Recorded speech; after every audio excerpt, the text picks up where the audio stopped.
its own. With crisp 4K video and easy streaming, it fits right into your setup. Perfect for schools, clubs, and live sports broadcasts. PTZ Optics, professional video, made simple. Brought to you by RTAV, your broadcast AV partner. Want to play chess but don't know how to get started? Try chess.com. Play for free against someone at your level or challenge one of our friendly computer bots. Trying to improve your chess? Learn the Queen's Gambit and other openings with guided interactive lessons. Like chess but don't want the pressure of playing games? Chess.com has hundreds of thousands of fun puzzles to help you relax and sharpen your mind. Play your friends, make new ones around the world, follow the latest games and more. Sign up and play for free at chess.com today.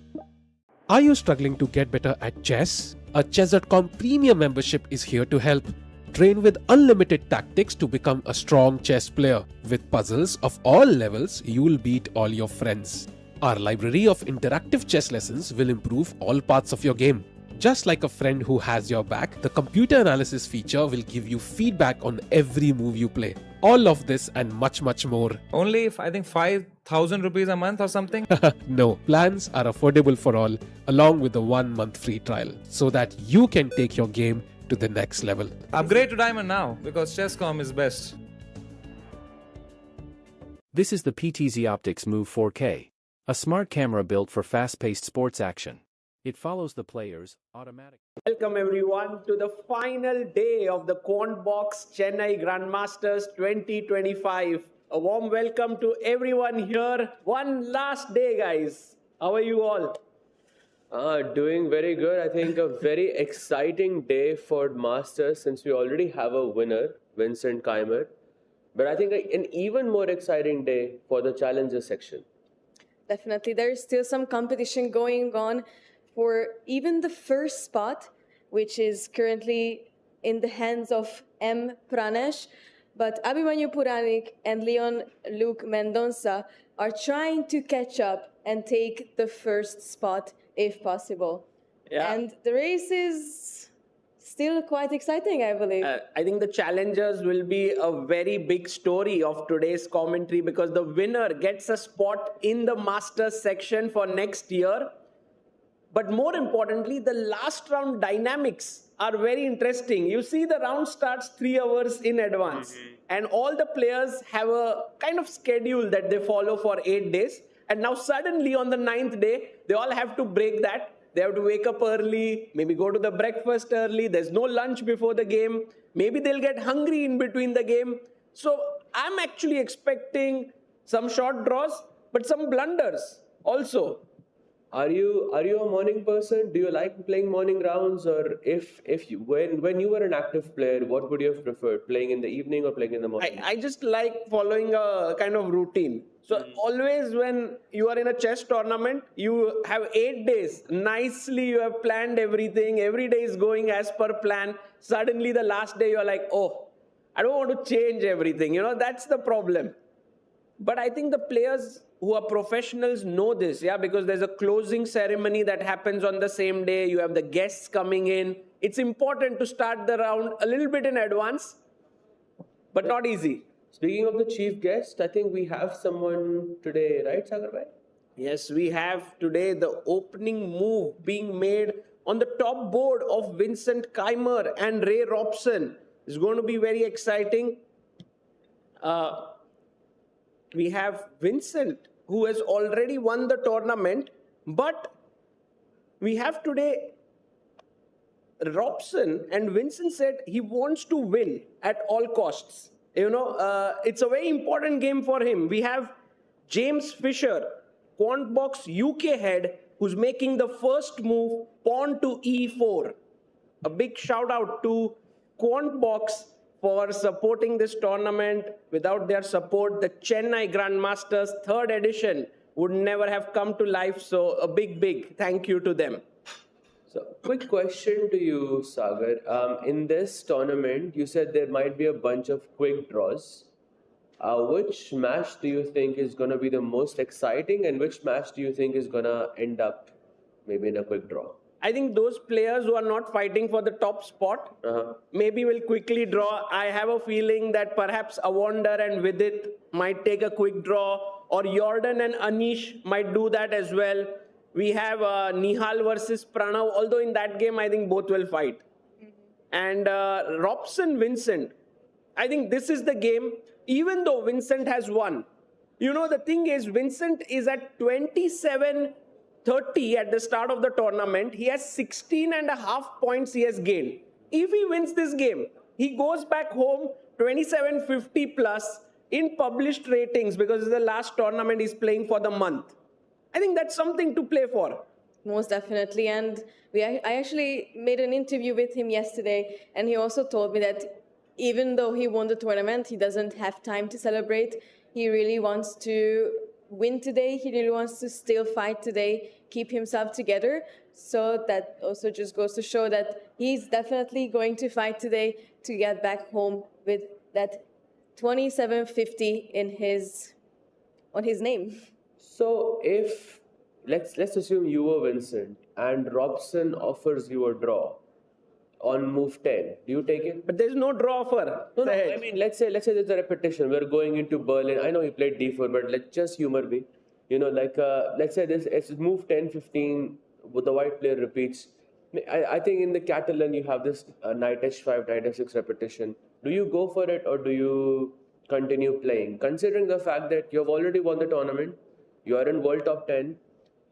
There's not much more to gain except for that prestigious 2750 rating. Yeah, I think in general, what these youngsters do is play a very uncompromising brand of chess. You know, I was always thinking like, oh, they'll try to play for draws in certain games, and Vincent having black will do this, you know, play it easy because he's in the lead by a point.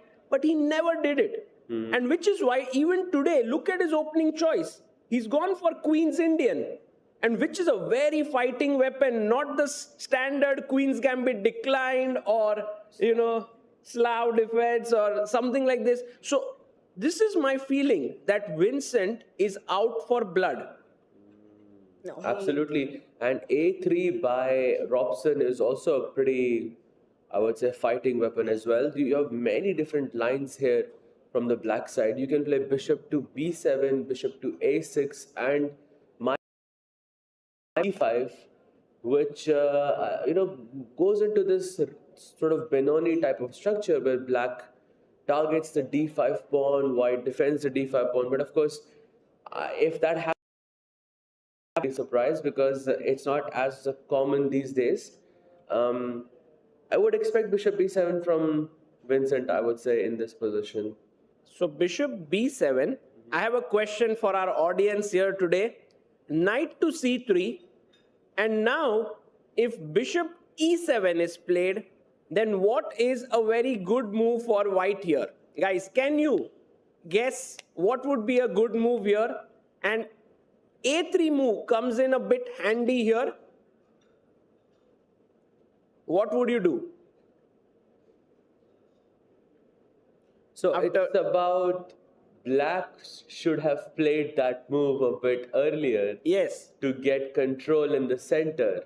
But since black has not done that, we should capitalize on it. Yeah, we should try and play against this bishop here. And maybe if there's anyone, you can shout out the move. B4 is possible, maybe not the best move, but the move that was recommended by the boy next to you.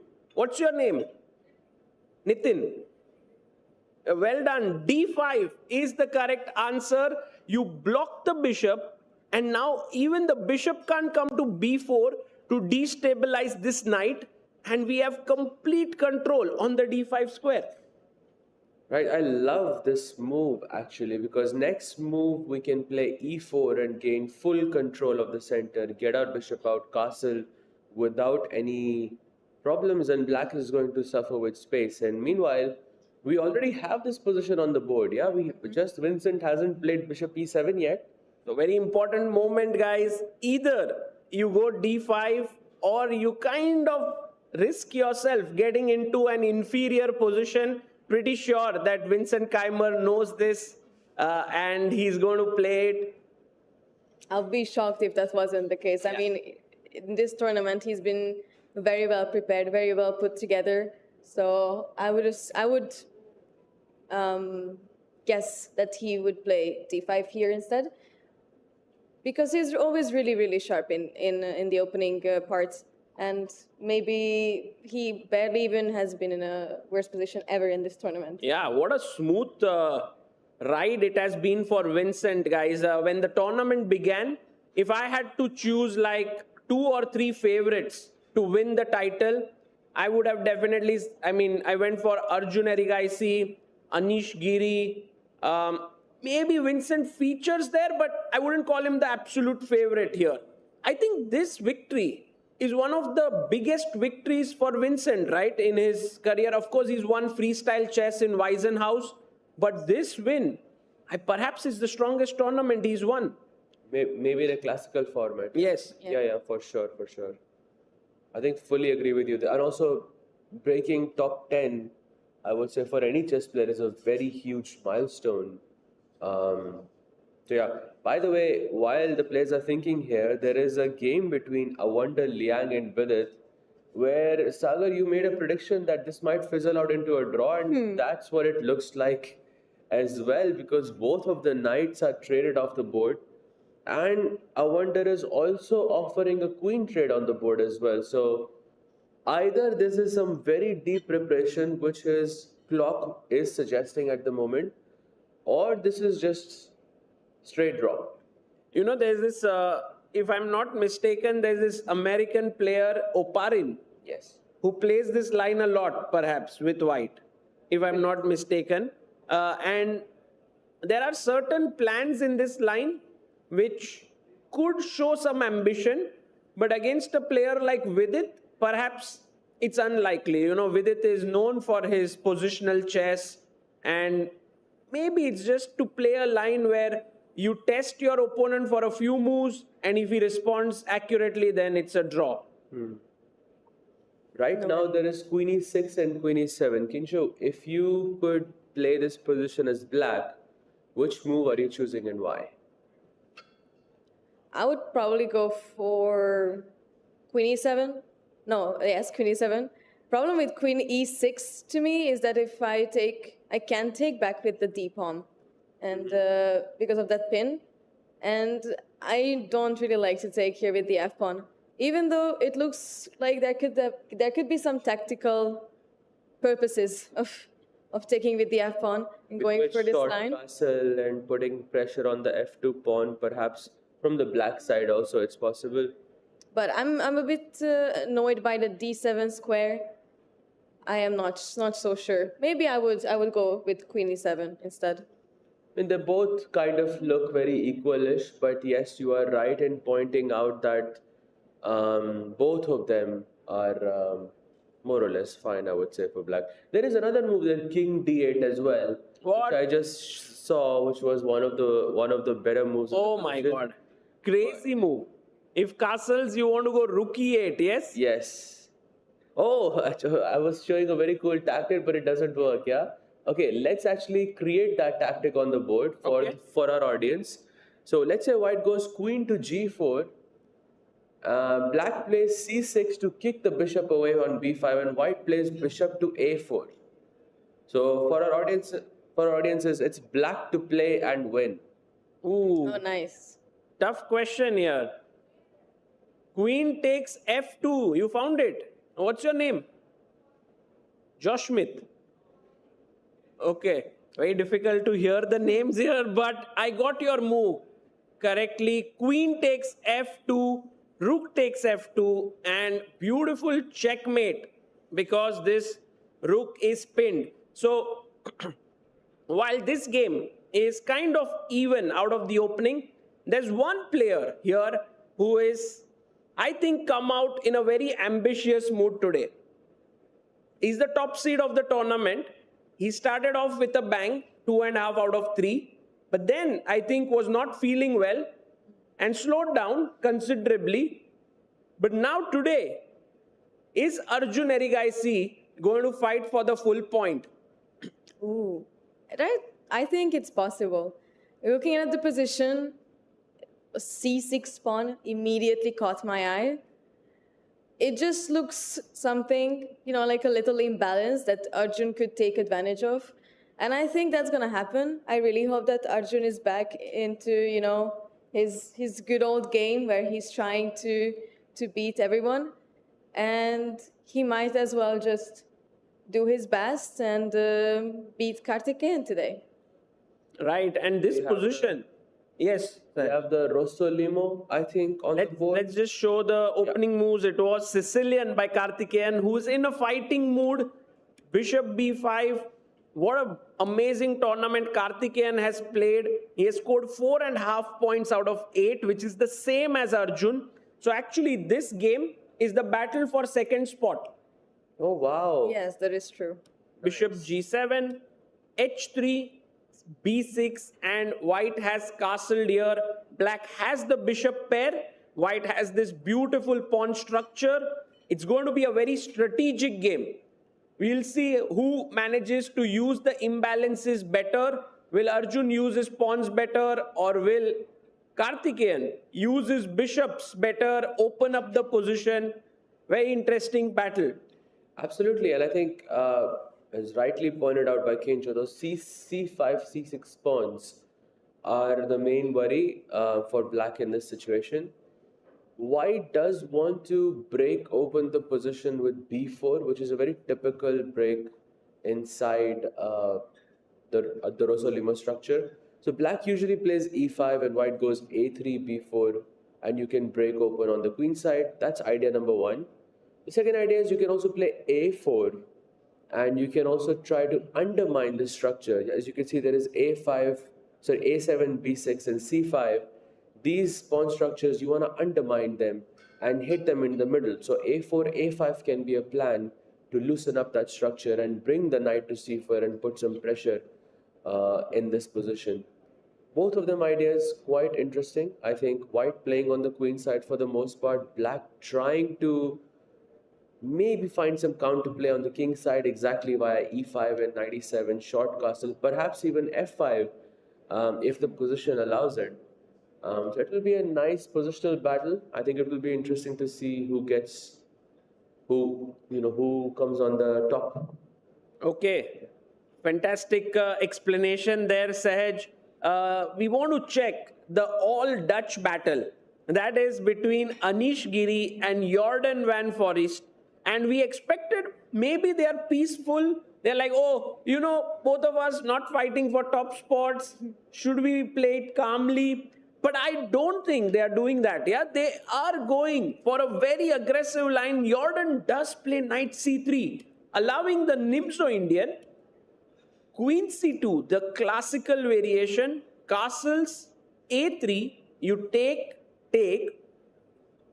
and he plays his pawn to d5, which is a very interesting line. e3, b6, trying to put the bishop out on a6. And now b4 by Jorden. The engines are like, not particularly best. Jorden, you haven't developed your pieces. Your queen is just out on c3. What do you think about this move?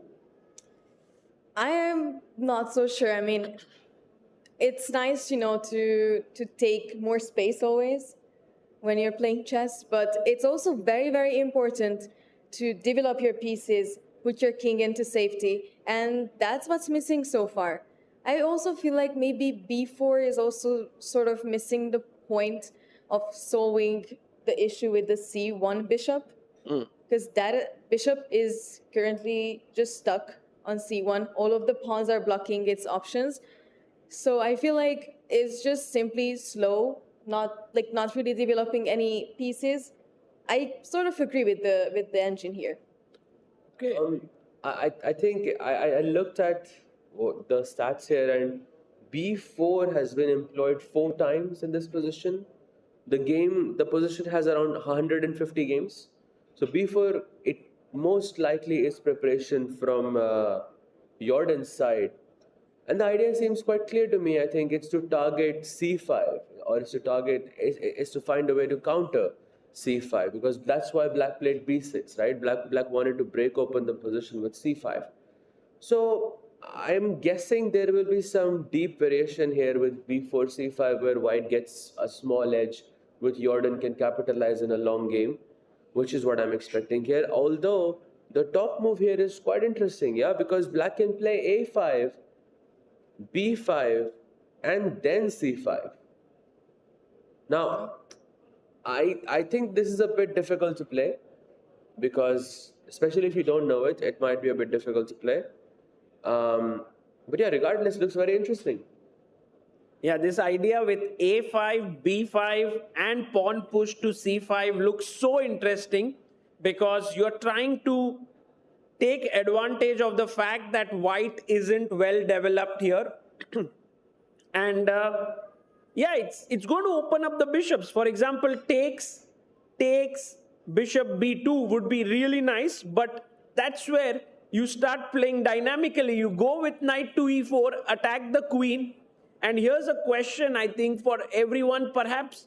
Queen here to b3, maybe it doesn't work tactically, but there are always these ideas of queen f6, attacking the rook, f2 point is soft, could become very dangerous.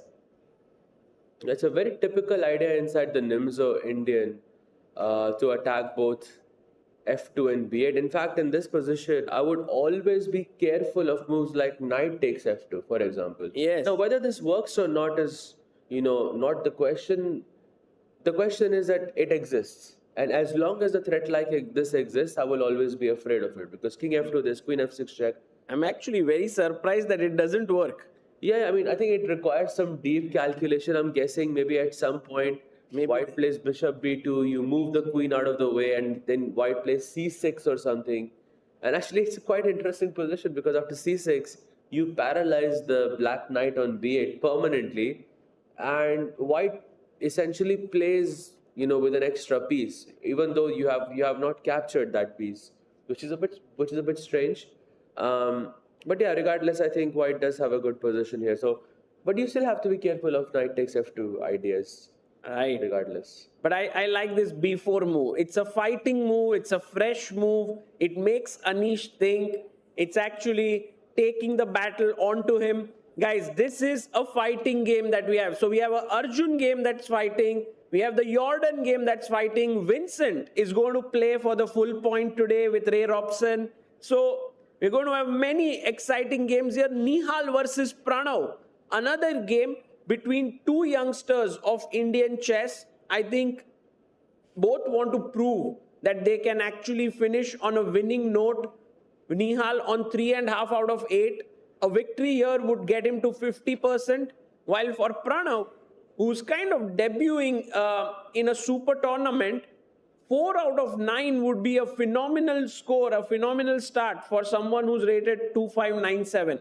Absolutely, and this would be his first win in the tournament as well. He scored 6 draws out of 8. Yeah, 6 draws, and his only losses have been against Vincent and Awonder so far. But I think some very exciting chess from Pranav in this tournament, and overall a great debut. Yeah, and by the way, this is a very popular line that has been played by both the players. Again, Nimzo Indian. Today is day of Nimzos, yeah? We have had 2 games, and b6 is similar to what Vincent also did with Ray Robson. e3, bishop b7, bishop d3, castles, and when black goes c5, white plays this slightly weird move, knight a4. With this, he wants to perhaps question the bishop on b4, doesn't want it to take on c3, and black quickly opens up the bishop to go back to e7 square. I actually quite like this position with white. I mean, we're going to take back with the e-pawn. We're going to take over the center. Bishop is looking at the king. We will soon solve the knight a4 issues. And I think this can become a very interesting game, a very dynamic game as well. So I have a feeling that this might actually become also a fighting game between the two youngsters. a3 played. a3 is a very, very nice move here. I think just to adding on to your point, I think this is why he's playing a3, because he wants to bring his knight back to c3, right? So if black plays bishop e7, e takes d4, I mean, naturally speaking, I would play a move like d5 here because I want to go into this IQP, but somehow white can throw c5. Beautiful move. Beautiful move. And suddenly white has, I would say, white has a sizable advantage in this position. There's b4, bishop f4, rook c1. Have to be careful here as black. You can't just push your pawns forward. D5 is a positional error, which is why many times black goes D6 in such positions and takes a hedgehog-like structure. White will have space. So another fighting game we are having. And yes, we have reached this position with bishop E7 and E takes D4. Absolutely, some very exciting chess in the Masters section. Sagar, maybe we should also switch to the challengers. Let's go. Because there are some, there are three players who are fighting for the first spot. The first one being Pranesh versus Harshvardhan. And what is this? Is this Petrov? You know what Pranesh in his interview yesterday said that I'm in good form and I'm going to win today. Oh. You know, confidence. That's confidence for you. And if he wins, there are no questions asked. He becomes the champion of the tournament with 7.5 out of 9. That's an insane score. Pranesh already has a performance of 28-18. He's gaining 22 ELO points. A win here will take it to like 28-40 or something performance. That's just insane. And also, I think beating Abhimanyu with the black pieces, I think, really turned things around for him in this tournament. And he has not stopped since. It's his third win in a row, I think, against Vaishali and Harika. And now he's playing Harshvardhan, who, by the way, has employed a very solid opening. I would say it used to be Anish's favorite, if I'm not mistaken. Well, this is... you mean from the white side? From the black side, no? Anish used to play Petrov. Yeah, Anish used to play, but now Nepo is one of the biggest experts of the Petrov. It's supposed to be a super solid weapon. So Harshvardhan is like, Pranesh, I know you want to play for a win. I'll play the most solid opening out there.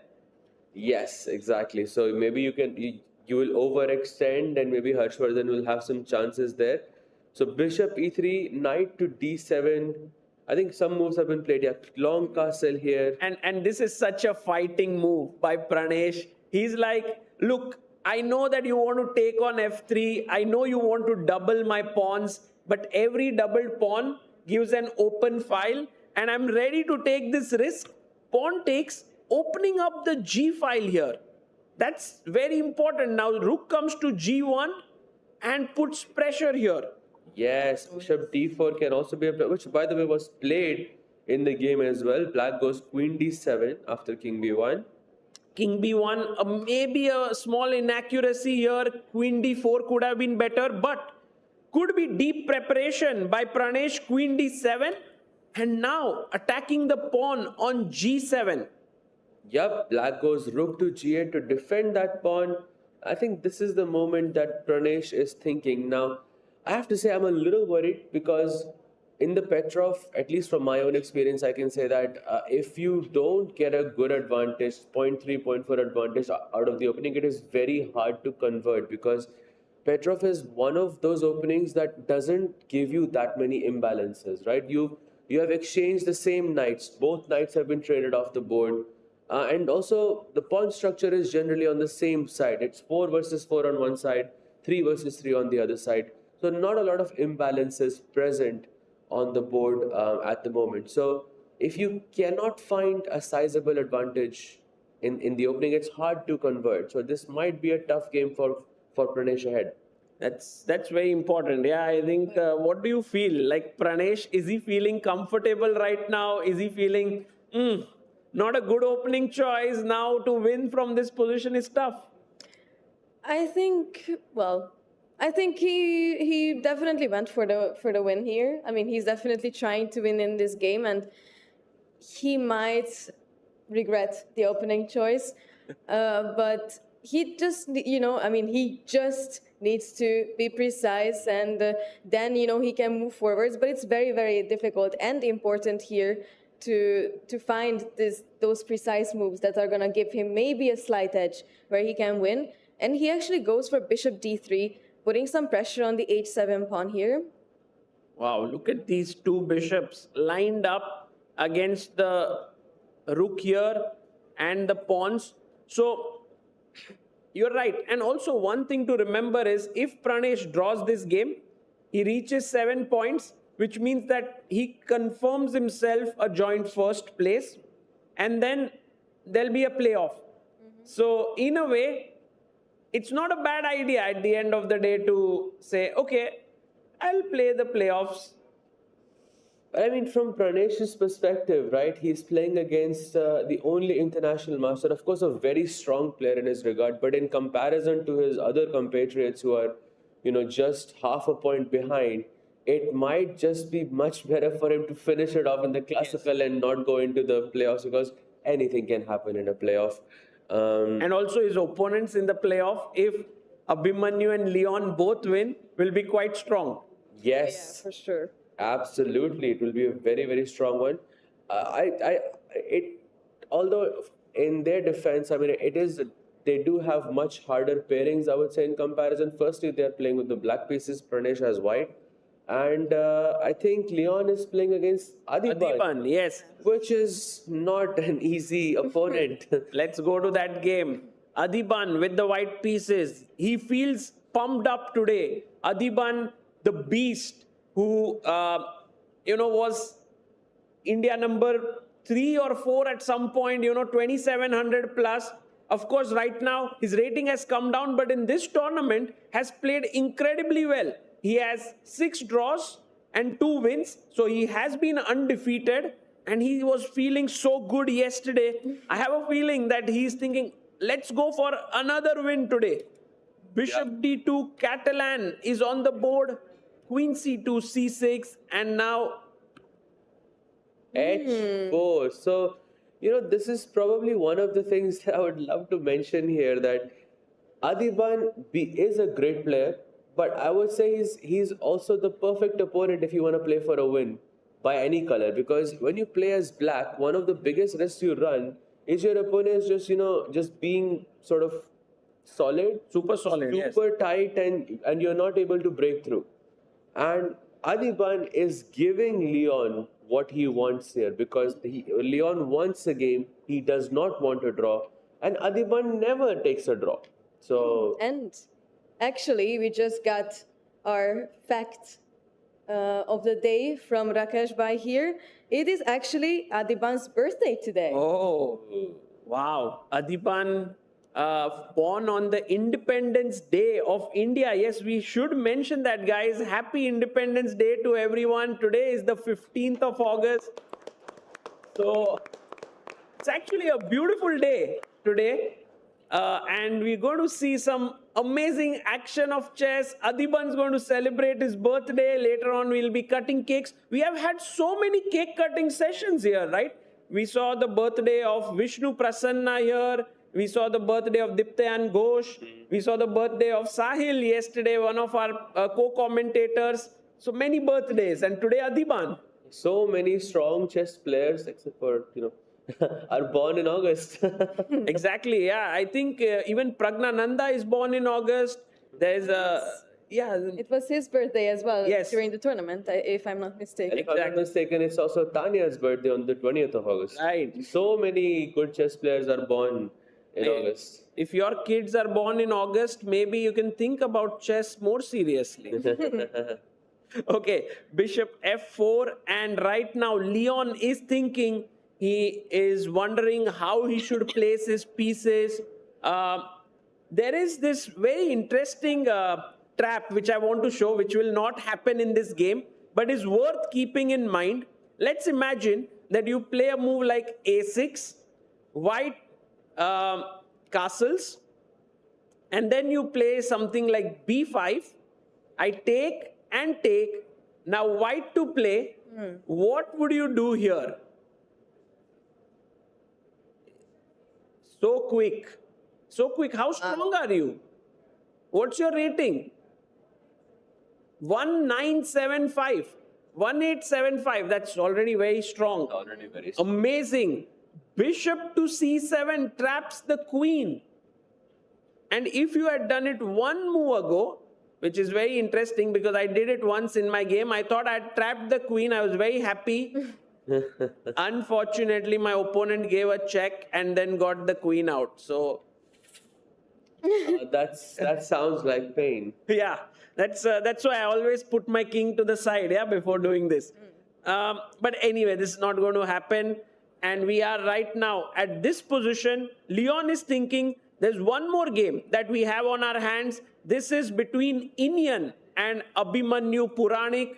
A very interesting battle here. I was actually witnessing how such battles are kind of planned behind the scenes. Because, Abhimanyu is here with his second Kushagar. And at night, somehow they were, when I was commentating yesterday for, Gukesh's games, they were there. And I could see them working so hard. And I'm pretty sure that the other players' team was also working equally hard. So what we see in tournaments is players fighting for 4 to 4.5 hours here. But the amount of planning, strategy, which opening to choose, what will my opponent do? All of these behind the scenes action is quite intense. Absolutely. Yes. And, it does surprise me a bit that Abhimanyu went for the Slav. Because if I'm going to play for a win as black, why am I giving you the option of c takes d5? Because if I went Slav exchange in this position, it is very hard to win as black, right? Correct? But I think they were banking on Indians' fighting spirit. Yeah, that could be. Knight f3, e6, g3.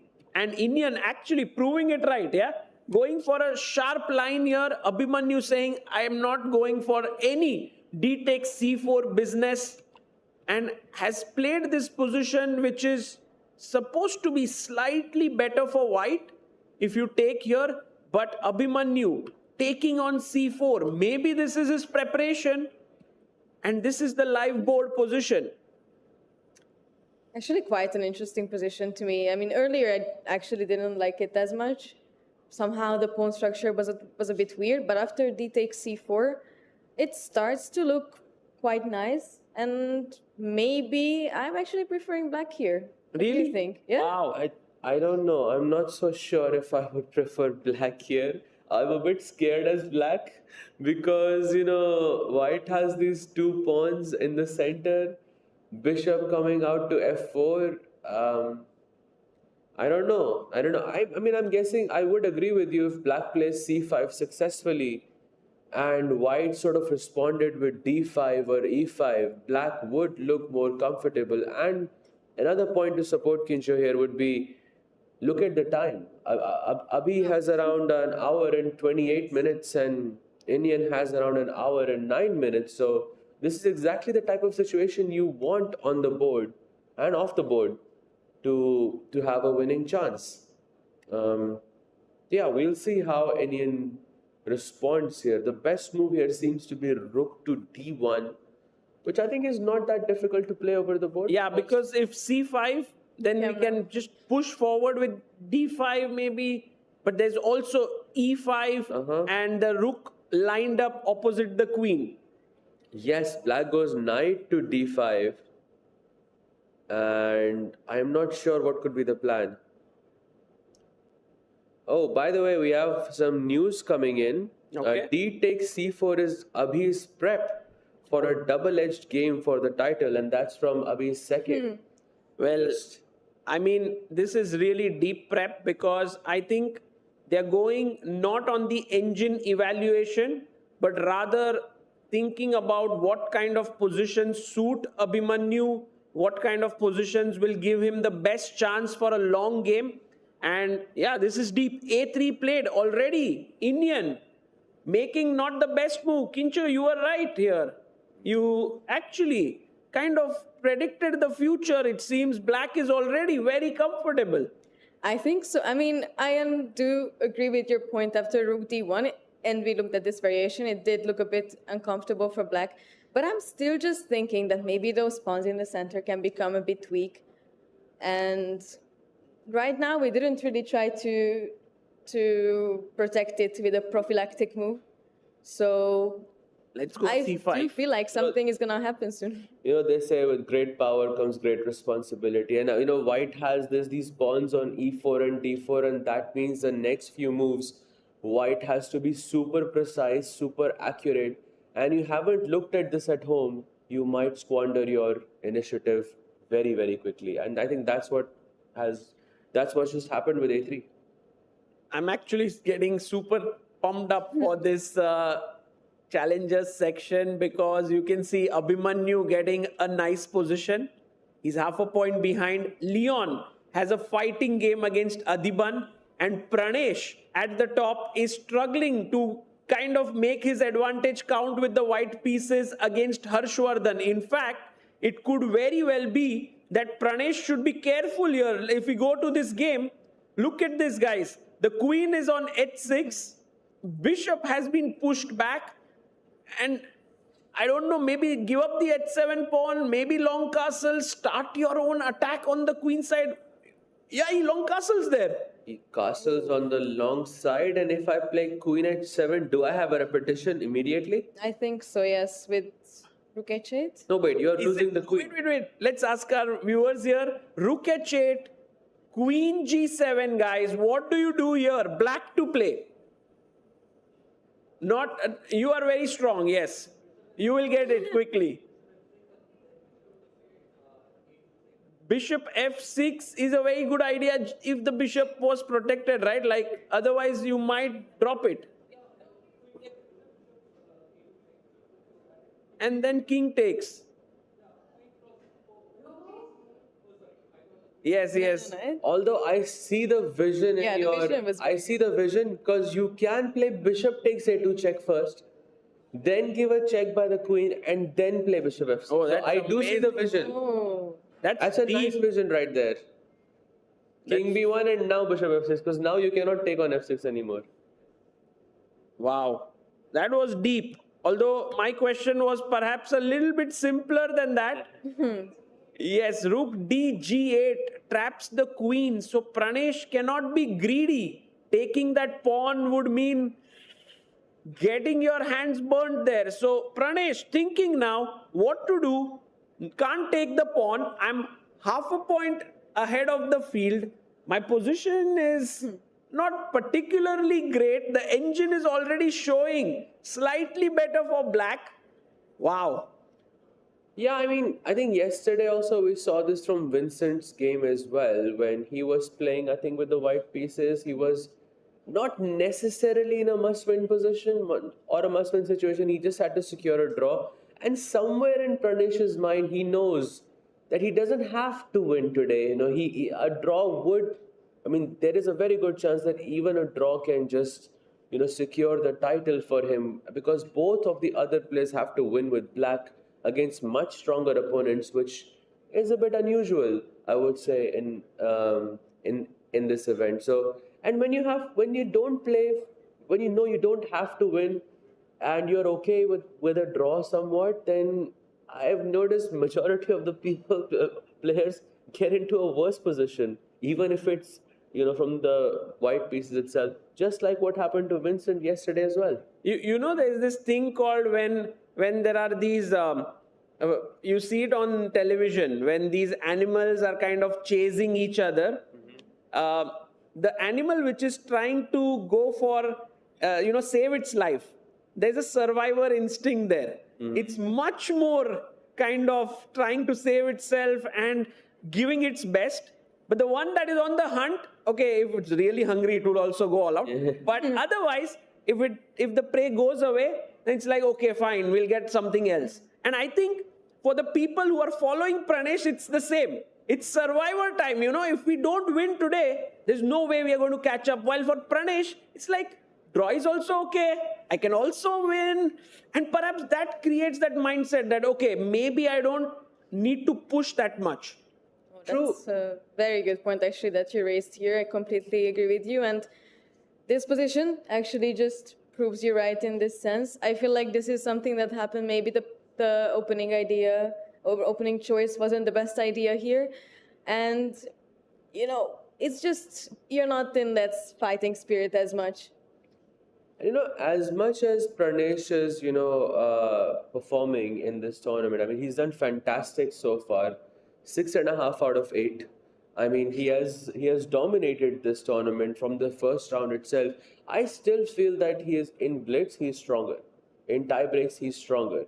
I've played him. I think I've mentioned this so many times to the audience that I've played him myself in a Title Tuesday match around 3 times. Each time I was a piece up on move 10, and each time I lost. It just goes to show that he's a fighter. Yeah, even if he's worse, and he in those crunch moments when both players have less time, I think Pranesh is one of the more dangerous players, from India. So maybe he's banking on that fact as well, and maybe he loves the thrill of playing such a format. And also, guys, but one thing we must remember that a draw is not a given here, Yeah. Harshvardhan, look at him swiveling in his chair. I mean, he's kind of enjoying himself here that, okay, I'm on 3 points, but I have a chance to decide this tournament. That's power there. I feel like I'm getting deja vu because we saw this like 3 days ago. Exact same clothes, exact same color, exact same motion as well from Harsh as well. But yeah, he's holding a lot of power here. Yeah, let's see what happens here, guys. The challengers section is very interestingly poised after the first 45 minutes of play. Let's head over to the Masters and see what is the leader of the tournament, Vincent Keymer, doing. And Oh, the bar is actually giving Ray Robson a very good position. Yes. Yeah, some edge. Yes, By the way, guys, did you see what Vincent did here? Instead of playing the main move D5, he played G6. Right, so this move, it stumped. I can see a lot of, what did I just see here? And I was in the same boat as you guys. But this move is actually not that rare. There's around 850 games played on this position. And the weird thing is that even Robson, who's a 2700 player, thought for about 21 minutes on this move. So he was also just as stumped as you are. Just as stumped, I think, as all of us are, Yeah. based on this. But yeah, black plays G6. Such a fighting weapon, right? Yes. Like for Vincent, it's like saying, hey, look, I already have a door to my house. I can come out from here, but I'll create another one. It's kind of wasting some time, but also saying that if you play d5 now, which we were talking about, to block the bishop, I can take, and suddenly I'll have this amazing bishop on the other diagonal. Right. And also, let's not forget, I mean, when we grow up, one of the first things in the opening we learn is you must not play G6 and E6 at the same time, right? Because it creates a lot of holes, around the king or whatever. But, the more you grow, the more you realize you learn these rules to know how to break them. And then you learn more rules and then you break them again. The cycle keeps going on and on and on. But yeah, wonderful and creative idea by Vincent here. No, the creativity is peaking in this tournament for sure, especially I think Nihal's opening choices were one of the most interesting ones in this tournament. And this is another one here that we have from Vincent, and both of the players seem to have actually quite a fighting spirit today. I agree. And by the way, Vincent played d5 himself here. And so right now, we have this position on the board. Ray Robson has thought for 21 minutes on the previous move. He's again thinking it's going to be super exciting. Vincent has gone for this risky strategy, but can Ray Robson take advantage of it? That's the big question here. We will also quickly check the game of Jorden versus Anish. Should we go for it? Or Yes, let's do I it. think so. Okay, interesting what Oh, after b4, Basically, Dutch #1 and the Dutch champion. yeah. wow, knight bd7 was played by Anish. Pawn takes, knight takes d5, attacking the queen. Queen b2 and pawn to c5 played here by Anish. I think Anish can be super happy with the outcome of the opening. But then again, I don't think he's fighting for an advantage. Of course, it's all about equalizing right now. Absolutely, because if he simplifies the position too much, then it might even favor Jorden. Because Jorden has a double bishop, Jorden controls the center at the moment. You have this bishop d3, short castle, very simple road ahead to equalize matters. But I mean, if I was playing from Anish's side, I would try to score or mess up the position a bit. But it is a last round, it is a morning round. Maybe he's trying to play it safe. Yeah, and also, I mean, one thing that we must remember is that Anish has had 8 draws in this tournament out of 8 rounds. And, while we've been talking about this quite a lot, for Anish himself, it would be nice to break this kind of streak, right? If we can get that one win in, it would help him go back with this nice feeling about Chennai. I came here, I was undefeated, I got that one win in, but with 9 draws, it's like, okay, I couldn't win a single game. Absolutely. I mean, you can say undefeated if you've won one game, right? Because if you haven't won a game, then it's not undefeated, then you've drawn, I think, 9 times. But according to the bar, at least you have one move which is quite interesting. You can play a5 and try to complicate matters here and maybe provoke b5 from white, which would loosen up the c5 square for the knight on d7. I think this could lead to some messy positions. Yeah, I mean, black could go bishop b7 as well here. And I think we can also see that Anish is facing like a tough decision here, and you can see his posture as well. He was also holding his head just right now. He likes to dive deep into these positions, understand them a bit more deeply. I think he also talked about this with us just the other day, that sometimes, he also thinks that he overthinks, that he's too much deep into the positions. He forgets some principles in chess simply because he thinks of so many things in this time, and basic things get out of his mind. So tough decision, tough to think a lot on the board, and he's currently also 20 minutes down the clock right now. Yeah, and he also gets the longest think in the tournament went to Anish Giri, guys. Any guesses how many minutes he thought for one move? So it's the longest thing. It happened yesterday in his game against Awonder Liang. The way it happened was he had prepared a line, and then after a point when he's out of his prep, he decided to just think freshly about the position. But how many minutes did he think? Giri, guys, any guesses? I'll give you guys a hint. It was more than half of his time. So he starts with 90 minutes for the entire game, and he thought for more than half of it. The way it happened was he had prepared a line, 46 minutes, 51 seconds out of his prep. He decided to just think. I think at the end of that position, he realized that he has no advantage. So actually, that happens sometimes. You prepare really hard, you think you have an advantage, but you just can't find it. Then you burn your time. That's just how chess works. He decided to actually all level chess, I think, can relate to this in some sense. I think it has happened to all of us that we just got too deep into a position. We looked at the clock and we were like, oh my god. And soon I'm like under 20 minutes. Yeah, by the way, guys, one game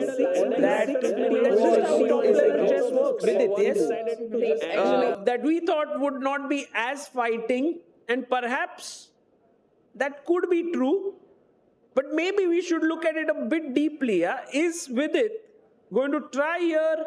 As black pieces have come off the board, there are 2 rooks on each side, bishop pair opposite each other. What do you think? I thought you were going to say, in how many moves is this gonna end up in a draw? Whether it's going to be a repetition right now, or would it be in the future? But yeah, I mean, any side can play, but I feel Awonder specifically lacks the ambition here, because I think after his game against Vincent Keymer, because that's right before that game he hit 2700, I think his peak rating. Once he lost that game, I think he realized that maybe it's not his tournament anymore, and then He was really nervous about his game against Anish. Once that is finished, I believe the tournament is more or less over for him. And I think his chess kind of says that. And But look at Vidit. No, I saw Vidit and I thought he's trying really hard. So Might be though. yeah, he's thinking, should I draw with B6? Should I draw with G6? There's so many options. Both of them seem completely drawish. do you think this is a possibility to go C6? Let's say I bring the bishop back and then D5.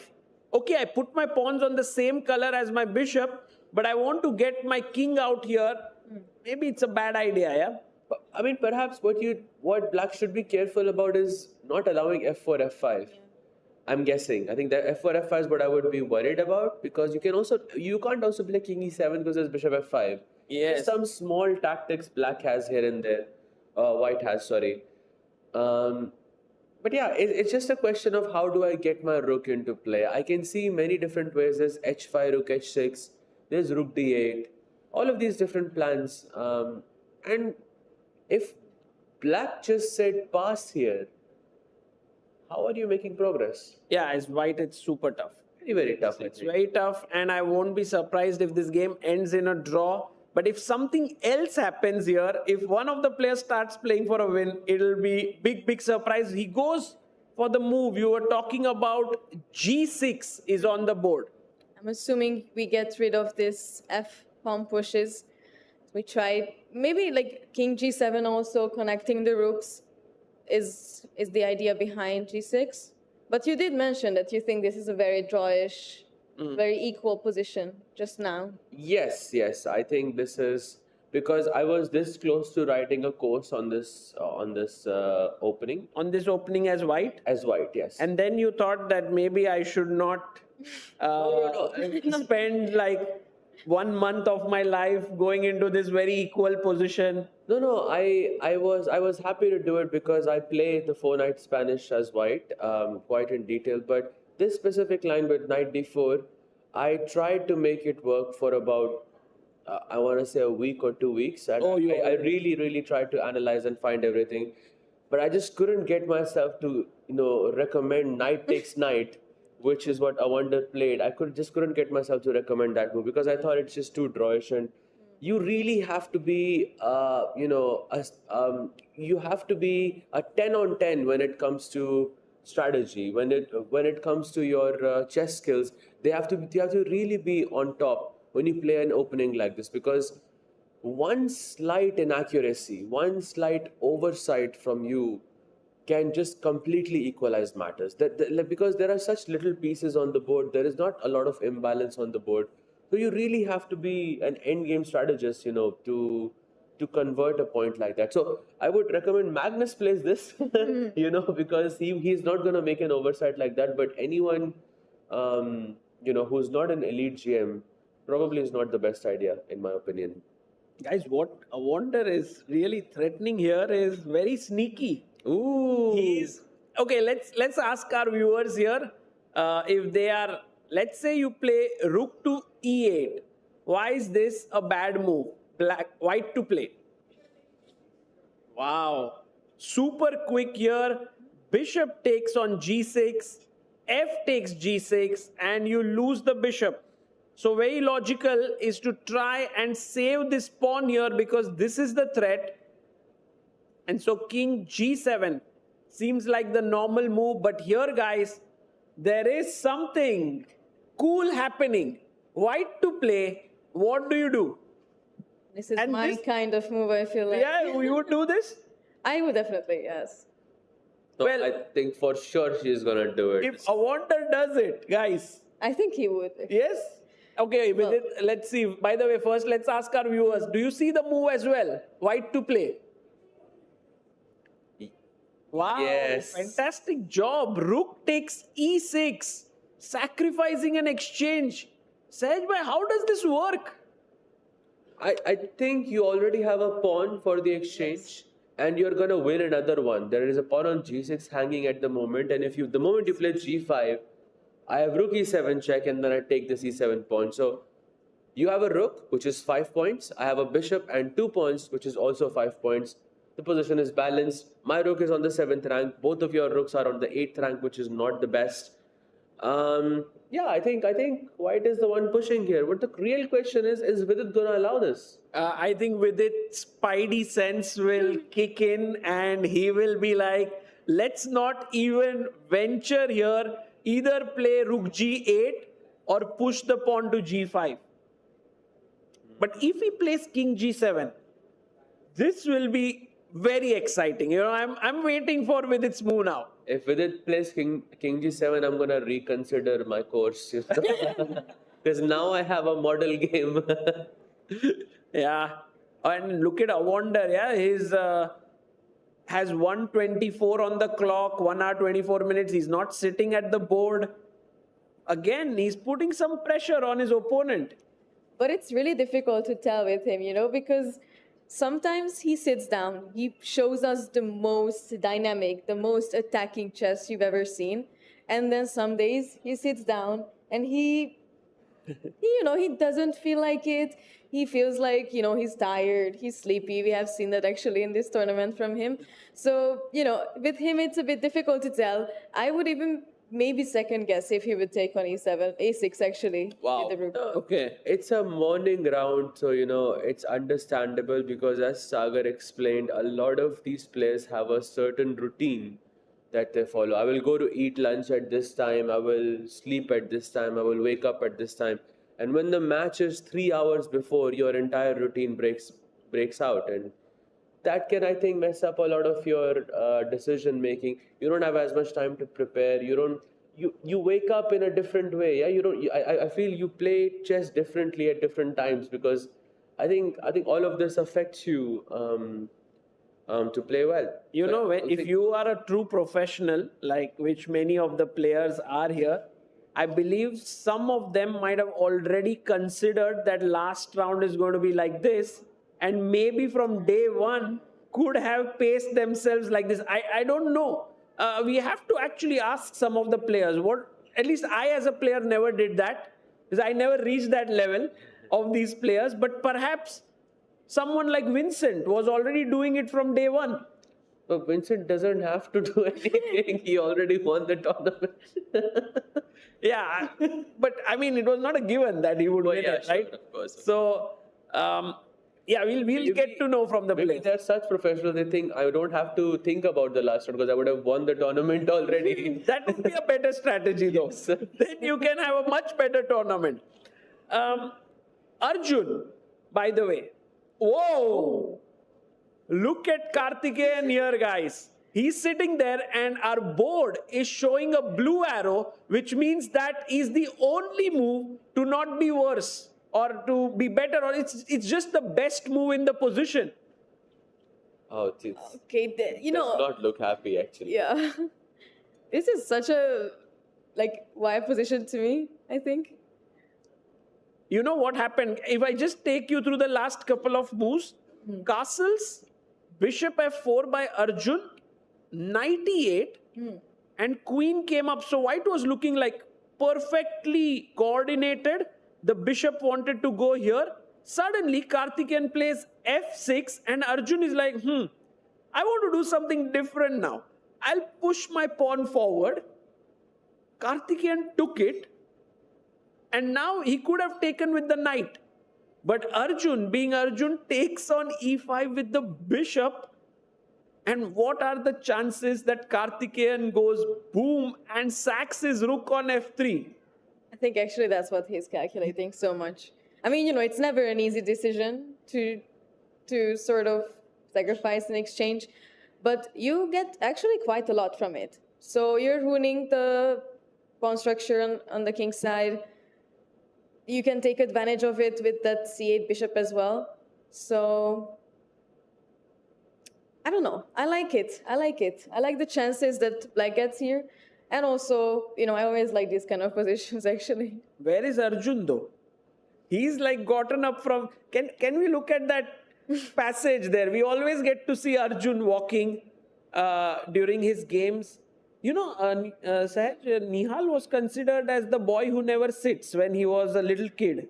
But I think now that title should be passed on to Arjun. Yes. He never sits. He's always walking. When he's sitting, he's also not looking at the board. He's looking somewhere else. Yeah. It's like he can see the matrix, you know. So There we see, guys, all the players generally in that passage are just walking all the time, and Arjun is also there in the background. So, would it be fair to say that Arjun, being the master of imbalances that he is he's not just encouraged, he's always inviting his opponent to take on f3, so that he's end up with being up an exchange. Yeah. But his king side becomes a bit weak and he gives up a pawn. So basically, he will have 5, sort of units, and black will have 4. And he will also suffer with king safety a bit. That is if black goes rook takes f3 in this position. And if he doesn't play rook takes f3, then black is just worse. Yeah. For nothing. No, you have to take here. I want to tell our viewers how, players think very differently and feel very differently. Like when I was a little kid, my coach maybe told me that king safety is very important. And then I read books of players who always used to take care of their king. And at some point, even when the pawns would be broken in front of my king, I would feel unsafe. I would feel like something's not right. But I believe Arjun has grown up not reading any books. He looks at engines. He looks at what's the best move in the position. And for him, this pawn structure does not evoke the same emotions as that does in a classical player. He's like, oh, what the big deal? Yeah, I'm exchange up. My king is a bit weak, but that also means my king can move. Yeah. I don't know how his brain works. He's not thinking that my king is weak. He's thinking bishop h3, rook e1, queen f8, king h2, So And plus 0.9. Yeah, this looks like a plus 0.05 position. It should be fine. And yeah. I mean, I think fully agreed with you there. It's a computer generation. It's definitely a difference of generation. I'm from the same generation as you, Sagar. I also grew up with the same principles in that sense. And we were told that if you allow your king to be unsafe, then you're not being serious. Yeah, because it's a thing that you pay the most attention to. King safety is the most important aspect or the most important element in a chess match. But Arjun sort of invites that imbalance. He doesn't see it as a threat. He sees it as an imbalance, which I think is a very interesting quality. Oh, that's an amazing approach, I think, because we often use our principles also against us. So we get blindsided by things that we learn. And I remember I used to coach some small kids who learned rules. They learned rules like we always have to castle, we always have to do this, we always have to do that. And the problem was that whenever I was trying to maybe show a tactic, they simply didn't want to accept that that is a good move because it goes against the principle. And it's really difficult to explain it, of course, that this is, an exception, that this is because we want to win, because it's so embedded in them, that embedded in us, these rules, that it's difficult to just break out of these rules. That's the reason why the role of the first trainer is super important as to how they put forth the principles. Do they make them into like hardcore rules? Because at some point, these rules have to be broken. There will be exceptions and it should come very easily for the student. So a lot of psychological stuff that goes on behind for these top players, how they learn chess and then go on to become top players is a beautiful journey to observe, different for each and every player who is out there. We are having some super exciting games. We are seeing some great fighting chess in the first hour of play and everything to play for in the challengers. But even Vincent, who has won it, is fighting hard. We'll take a short break and on the other side, we'll continue our coverage.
PTZ Optics Move 4K. A smart camera built for fast-paced sports action. It follows the players, automatically, with smooth, accurate tracking. No camera operator? No problem. Control it from a joystick, a phone, or let it run on its own. With crisp 4K video and easy streaming, it fits right into your setup. Perfect for schools, clubs, and live sports broadcasts. PTZ Optics, professional video, made simple. Brought to you by RTAV, your broadcast AV partner. Want to play chess but don't know how to get started? Try chess.com. Play for free against someone at your level or challenge one of our friendly computer bots. Trying to improve your chess? Learn the Queen's Gambit and other openings with guided interactive lessons. Like chess but don't want the pressure of playing games? Chess.com has hundreds of thousands of fun puzzles to help you relax and sharpen your mind. Play your friends, make new ones around the world, follow the latest games, and more. Sign up and play for free at chess.com today. Are you struggling to get better at chess? A chess.com premium membership is here to help. Train with unlimited tactics to become a strong chess player. With puzzles of all levels, you'll beat all your friends. Our library of interactive chess lessons will improve all parts of your game. Just like a friend who has your back, the computer analysis feature will give you feedback on every move you play. All of this and much more. Only, I think, 5,000 rupees a month or something. No, plans are affordable for all, along with the 1 month free trial, so that you can take your game to the next level. Upgrade to Diamond now, because Chess.com is best. This is the PTZ Optics Move 4K. A smart camera built.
Hello and welcome back everyone to the Quantbox Chennai Grand Masters final round. I'm International Master Tanya Sachdev. It's such a pleasure to join you guys for this last day as the action heats up. The opening phase is done. We're heading into some very exciting middle games right now.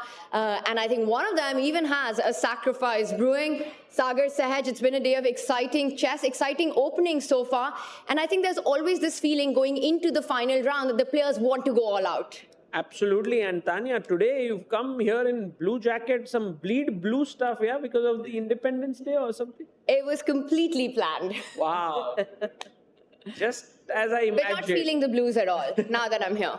By the way, guys, as Tanya entered the commentary box, something really huge has happened in one of the games. We were thinking that Anish and Jorden will kind of play this equal game, but suddenly Jorden has blundered, or maybe blunder is a bit too strong, but made a serious error. BD2. And it seems like Anish can get a big advantage. Yup, and he can break that streak, yeah, and not finish the tournament with 9 draws, yeah, and there's C4 on the horizon with the idea of B5 and A5 at some point. I can see also some ideas of C3 as well. Looks a bit interesting. Huge mistake. I mean, I'm seeing like Rook C1 will be met with B5. So in general, I think Jorden wants to go B5 himself. But then it's a huge blunder, guys. Black to play. Absolutely, you lose a piece. Tanya, what are you feeling? It was absolutely essential for Jorden to take on c5 on the previous move with the central pawn. Not to allow this stronghold, this passer, c4, which will now come with a threat. And this is the line that had to be played. I think you take it with your central pawn, pawn takes pawn, pawn takes pawn, and then you kick that knight from the center of the board with e4, just not giving black the opportunity to not only create a passer with a massive threat of c3, but let's not forget, you save that threat, and then b5 comes on the board. If we go back to our live position there, Sagar. Once c4 lands, bishop on d2, you come in with a huge threat. It needs to be defended, and nobody's stopping b5. That c4 pawn will be a huge asset. Of course he plays it. Wow. Wait, so rook c1, b5, e4 or something, nothing, yeah? This knight b6. I mean, Jorden has played something, and this is definitely this early morning blues, yeah, for him. I mean, what else? He's wearing blue as well, by the way. Yeah, exactly. And now he has his head in his hand and he's like, oh my God, what did I just do? I've given my opponent a protected passer. And Anish Giri, I can tell you guys, will be super happy if he wins this game. We'll have him here then. We'll definitely get Anish. He is brilliant in commentary just as much as he is on Twitter and the chessboard. I will say one thing though, that It's just you said it in that order, yeah? Commentary, Twitter, and on the chessboard. that's not what I meant, Sahaj. That was in no chronological order, guys. But this is surprising to me because the last move that was played by Jorden, developing the bishop, in fact, inviting c4, he took about 3.5 minutes to make this move. It wasn't a hand move. It wasn't played in seconds, which makes it even sort of more shocking that you're inviting such a strong pawn on the board. Yes, absolutely. And this, again, I think could be an effect of the morning round because their entire rhythm is broken. And I think it's very easy to make mistakes like that, especially early on, because you're not as careful. Probably you're a bit groggy, It doesn't, yeah, go ahead. I have this theory that morning rounds suit Indian chess players more than anyone else, because I think Indian players, especially the younger generation, but even the older generation, we've sort of grown up on waking up early, training, and it's never been an issue. But I think somehow, for players from outside, we always see them get used to the idea of those 3 p.m. rounds. In India, from the very start, we've had those 10 a.m. rounds, 9 a.m. rounds, getting ready in the morning, getting prepared, waking up at 6 o'clock. So it just feels it's easier to get into the rhythm. And we all know Anish is half Indian. Yeah. I just want to point out for everyone, she said younger Indian generation, so not people like me and Sagar. I'm the oldest on the panel. Guys, yes. I want to quickly take your attention to this game where Arjun and Karthikeyan are going at each other in an insane way. Bishop e5, we were talking about rook takes f3. It has happened. Rook takes f3, a double exclamation move by Karthikeyan. Arjun calmly picks up the bishop. The point is, if you save your rook, you would have lost a very important bishop in your camp. So you must take it. Again, a double exclam. G takes f3. And now, instead of taking here on h3, which is okay, or queen f8, which is a very strong move, Karthikeyan goes for knight to f5, which is a mistake. But I also want to point out, it is a very natural move to want to make. You want that knight to head to either d4 or h4, putting pressure on f3. But the reason that this doesn't get the approval of the engine is because it's so important to keep things flexible, right? The move you're pointing out, queen to f8, let's have that for a second and just show what the differences are in that position. After you move your queen, your bishop on c8 is still open with ideas of picking up on h3. That knight from g7 has the flexibility not only to go to f5, but also h5, f4 in certain cases. And that just means there are more threats for Arjun to deal with in this position. Knight f5, but I think still Sahaj, extremely complicated position. Yep, and also let's not forget that after queen f8, if white goes king to g2, there is a very beautiful tactic on the horizon. I mean, I think we should just say it. Yeah, we shouldn't just ask the audience here. What do you think? I think we are. Let's ask it. Yeah. Let's ask the audience. Okay, black to play. The audience is like super strong here. You go on?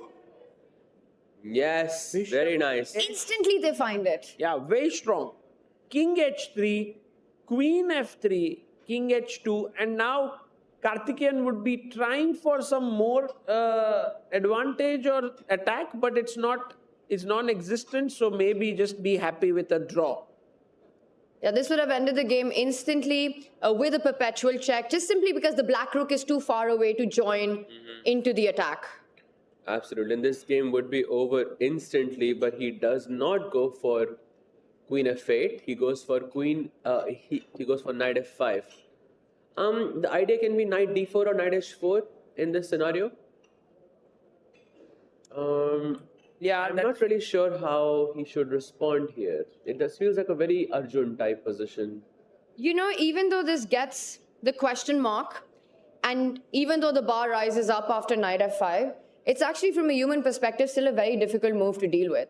There are still threats of Knight d4, Queen f8 coming in next. Bishop takes pawn as a sacrifice always on the board. The Queen can even slide over to d7 and in fact land on the h3 square in certain cases, or attack via f5 as well. So Karthikeyan's Knight f5 might not have been the best move, but from a practical perspective, still a very good move.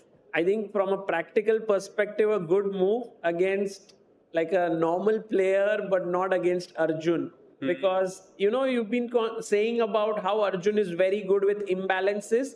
And it's these positions where he sees these little nuances that, hey, I can get my king to g2. For example, rook e1, knight d4 and king g2. And Arjun is like, everything's safe now. And, you know, while we are still worried, Arjun is like, okay, this is clearly better for me. So I have a feeling that this knight f5 might be a very, very critical error by Karthikeyan against Arjun. Against anyone else, perhaps it would have been okay. Because also, once you play something like Knight f5, even in that final position, right, with rook e1 and king g2, Karthikeyan still has to be super precise with queen f8, f4, queen h6, getting the bishop out, getting the rook out in that perfect square. Because if you put it on any other square, the advantage just drops so much more. So, yeah, like here after f3, you have to find rook f8. Anything else, black will have I think a much harder time here.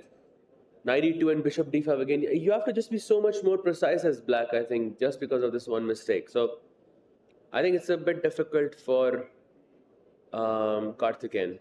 And I think what makes it more challenging is that as black, if you don't checkmate white, you're just lost. Yes. There's no fight to try to hold the position, try to steer it into an endgame, because you're down a whole exchange. Your pawn structure, also bad. E7 weaknesses, double pawns on the other side. So Karthi just has to go for Arjun's king. And I agree. The thing is, it depends a lot on how Arjun is feeling health-wise.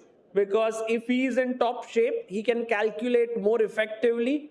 And I think Arjun is that one player who depends so much on calculation that when he's not feeling well, his games are completely different from when he's feeling well. Because he has to calculate so much and it takes so much of his energy that when you're not feeling well, he's like, okay, I'm happy with a draw. You know, I feel such a position would just make Arjun feel well naturally, because you know, he loves these types. I mean, for us, it would be a certain movie or a certain TV series. I think for Arjun, it would be this type of a position, because he would look at it like, this is home. Yeah, and also you would love to finish second in this tournament. So yeah, a lot to play for. And then our leader of the tournament, we have Vincent versus Ray Robson. So this came in from, I want to say, what opening was It this? was Queen's Indian. Queen's Indian. I almost said the Nimzo, and then I see a Fianchetto bishop on g7. You see, everybody in the audience was stumped with that move, including Robson was stumped, I was stumped, Sagar Bhai was, everybody was stumped with this move. Maybe we can take just a very quick look just to show Tanya what that move was. Let's do a super fast action replay. So it was a3 here, and he bishop b7, knight c3, and he played g6 Tanya, you play this setup a lot. I remember, our Tata Steel game was in this line. We played I played C5 against you. Have you seen this before? It looks very familiar, but very few times I've developed fan cattered my bishop on that side as black. But I think these ideas, they overlap so much in these openings. White's aim is to get to the C7 pawn, to try to attack that and plant his knight on E5. That's the strong post that you want it on. So ideas like rook C1, rook D1, knight E5 are natural follow-ups in the position.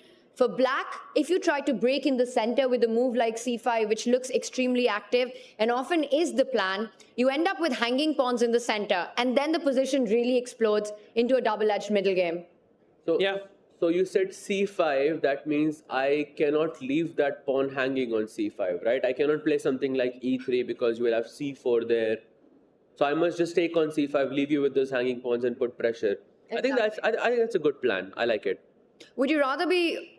So we have a move, he does continue with development, places the rook, the other rook comes to C1.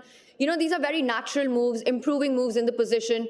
Before you decide, if black doesn't go C5, do I want to play B4? Do I want to try to get E4 in after knight E5? So we'll see this being played out. But the way it is right now, Sagar, would you rather be white or black in this position? I like white's chances here. I like the moves that are easier to play for white, like rook C1, put the knight on E5. For black, it's a little bit tricky because, you know, if you play C5, let's say rook C1, then you are kind of weakening your central pawns here on D5 and C5. And with the bishop here, the other bishop on this diagonal, I'm a bit worried for Vincent already. I think that's the first time we've heard that statement in the tournament. A bit worried for Vincent because he's just been so phenomenal, winning it, one round to spare. And not just the scoreline, just the quality of chess has been incredibly high. I want to point out, you know, I feel that this has happened, and we've seen this happen so much in the chess world, where a player has this incredible run, gets the job done right before the finish line, right? And then something in their mind eases off just a little bit. You know, you score your grandmaster norm, and then you don't kind of care about the last round. You're already the champion. You're sort of intuitively, instinctively wanting to take more risks, maybe haven't prepared that much, might not be as serious. I know I have been in those situations many, many times. Sahaj, has that happened to you? I think I can remember my third GM norm. It was round 9. I was playing, I think I was playing some of the best chess I've ever played. 9th round I made a norm, and it was an 11-round event. Both round 10 and round 11 I lost. And if I had won those, I would have been in the podium finish. It was a World Juniors event. So I was really playing for something. It's not like I wasn't playing for anything afterwards. But there is just this sudden drop of motivation, you know, because you've achieved what you wanted to achieve. You're happy and you're just happy that it's over. And I think from Vincent also, we saw this yesterday because he was struggling, I would say, from the white pieces against Jorden. He had to make, you know, in that bishop endgame, he had to make some of those really, really accurate moves. And I remember that moment where he played G6. He had to play, he was picking up that pawn on H7 almost. And it was so, I mean, interesting to see it happening to Vincent as well, because I think he is already 1.5 points ahead. He knows that the tournament is more or less over. And I think it happens. I think most players sort of suffer with this. Thing. Sagar, has this happened to you before? Yeah, same thing. Yeah, just like you said, some IM norms, and then you have a couple of rounds left, and this happens. I've also seen players sometimes when they finish their norms or their tournament, they fall ill. Mm-hmm. It's like they are holding on to their health and everything for all the pressure in that moment, and then once it's done, it's over. So. But for me, it doesn't feel like Vincent is in that zone, because clearly for him, there's a bigger thing that is at play. He's 2750. He wants his rating higher. He has seen that players of his age and his generation have reached the candidates, and all of that is in his mind. You know, reach the top 5 in the world, get to the candidates, you know, challenge for the world title. So perhaps it's not like this game he'll be like, okay, I became the champion, let's take it easy. He's playing for a lot, of course, you know, beyond the Chennai Grand Masters as well. But I think from a psychological perspective, somehow even at the very top, This has been an occurrence. It's almost like you're driving and you want to get somewhere, right? You have this destination in mind. You're sort of on that fourth gear. You're going really fast with all the energy, and then you sort of see the gate right in front and you slow down. You slow down just a little bit, not realizing that you still need to be careful because there is that final pothole that you need to cross. And Vincent, well, out of the opening in this one, he needs to steer that car a little carefully with the black pieces, because white does have an easier flow in this position with the ideas that we pointed out. Rook c1, knight e5, that knight from c3 will move away, putting pressure on c7, and some decisions do lie ahead.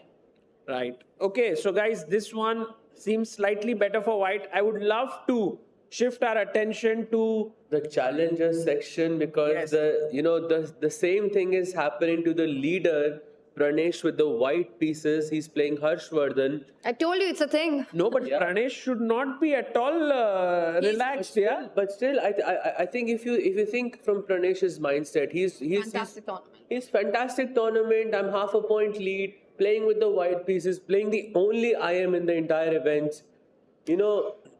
But maybe to Sagar's point, there is a little switch here. Maybe for Pranesh, the unexpectedness of finding himself in this position where he's fighting for the championship, the pressure that it adds on his mind. Knowing that you're so incredibly close to a goal that maybe he didn't even imagine. And right now, it feels like Harshvardhan. Yes, we'll go to that game, Arjun's game. Rook e8 played here by Harshvardhan, h4. And guys, Harshvardhan can actually get a close to decisive advantage here if he moves his rook to e4. It's a huge moment actually in this game, in this tournament, in the challengers section. Is Harshvardhan playing for a norm or? No, he needed 5 points, so Lost he's done yesterday, 3. unfortunately. Yeah. But how critical is rook to e4, the move that you're saying? Is it the only move that gives him an advantage? No, I think in general he has an advantage regardless. There's also bishop f8, dropping the bishop back. But rook e4 is kind of attacking this pawn. And after rook c1 to defend it, does anyone want to try here black to play? What do you do? Bishop f4. Not a bad move, but Something there's something stronger. You can There is win something some stronger on the material. board. Queen e2. Queen e2, but what's your plan of queen e2? But also checks, captures, threats. Always start with that. Yes. Yes. Rook. Exactly. Rook takes c4 is the correct move. Taking here, and if you take the rook, your rook on h1 is hanging. And I think to Sahed's point, queen e2, what is the idea? I think very often in checks, captures, threats, we should go in that order. When your spidey senses tingle that there should be something in this position, you see your opponent's pieces are a little overloaded, look for checks first, then captures. If rook takes pawn doesn't work, then I think queen e2 would have been a very strong move. Yes, absolutely. And by the way, guys, here, if Pranesh doesn't manage to get a half a point or loses, that really throws open the tournament. Then, by the way, rook e4 played. Harshvardhan, just pushed his rook forward, playing with such confidence. I believe that this game is going away from Pranesh's grasps. Maybe there is a twist in the story because, there's one player on 6.5, two of them on 6. And there's another player on 6 points who is in a nearly winning position as black against the beast. Really? If we can have a quick look at that game as well. Leon. Yes. Leon Adhiban, Mendonca. By the way, guys, we left it off over here. Black castle. Knight to c3 already. An error by Adhiban here. And Leon said, thank you so much for the extra pawn. He took it. Oh my God. Adhiban goes all out for the attack. But this is exactly the type of play you want as black, because if white decided to just play it solid, then it would be much harder for Leon to convert into a point. But I think this is quite. I think Leon got a really good opponent as black, as someone who is ambitious. It's not a comment on their strength. It's a comment on their style. This is exactly the type of player you want in the last round when you're playing for a win, because they will never play for a draw. But this is such a cool idea, and this is just classic Adhiban as well, right? Where he moves the bishop A. Let's show what happens if black does get greedy. It all relies around opening up the H line. You get rid of a key defender in black's position, and don't forget the queen on the other side of the board. Queen H7, and this would be game over. Look at the way the bar just completely turns around if black was to take pawn takes knight. So not every time is the response to an attack a retreat. You can go on a counter offense, but it gets crazier. This doesn't stop here. Yeah, Leon is like, okay, Adhiban, I know that you've got your knight here, tempting me to take. I'm never going to take it. You want to checkmate me here? My knight is already defending it. So I go now queen A5. I'll start my own play. Bishop D2, queen C7. He comes back, hoping that Leon might go queen A5. Leon is like, sorry, E5. It's too late. Playing in the center now. Pawn takes, knight takes, and already it feels like black's bishop is opening up. Knights are well placed. Rooks will get centralized. And suddenly, the knight on G5 starts to look a bit silly. Exactly, and the bishop on C8 also has some future. If white ever castles on the long side, I can maybe even create some attacking chances with B5. Maybe not immediately, but they are definitely on my... You could also think about just unpinning the queen with queen to A5, and you kind of eye the A2 pawn, and the next you're jumping with your knight to G4, eyeing the F2 pawn. There are all threats on the board. So even though... What? Did you see the best move here after queen A5? White must find bishop D5.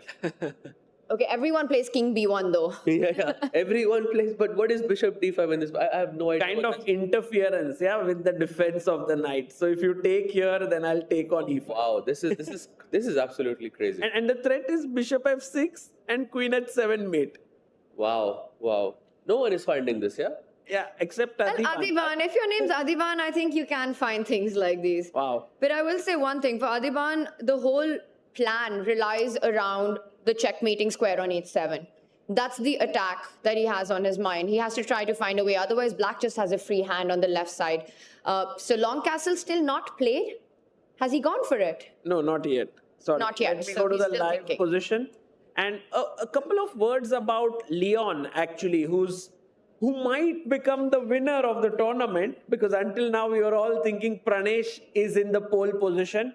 But Leon is, by the way, born in the same year, 2006, this golden year of Indian chess, where you have Gukesh and Pranav and Leon and so many strong players. And he comes from the state of Goa.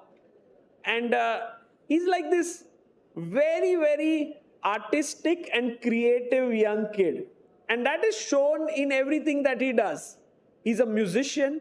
He plays the violin. He's given these exams called Trinity exams, which has different levels. And he's like right up there, some level 8 or 9. Wow. And he's able to play such amazing chess.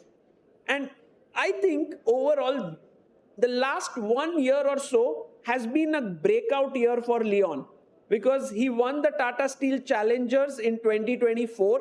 He played the Tata Steel Masters, where he played against the best in the world. He didn't fare so well, but still he got a chance to play. And now this Chennai Grand Masters, if he wins this Challengers section, he'll get qualified to the Masters. He's done it at Wyke. He's trying to do it here. And I think his story goes back to even the pandemic days, right? Just that commitment towards taking up something and going through with it, where he found with his father, with his family, stuck in Europe, unable to come back to India. And then the whole tour trying to improve, to train, to play as many tournaments as possible, get those rating points, get his Grandmaster title even. And Leon single-mindedly did that. The support that he's had with his family. And I'll tell you, you're completely right. It does translate into everything he does. I've seen him on the badminton court as well.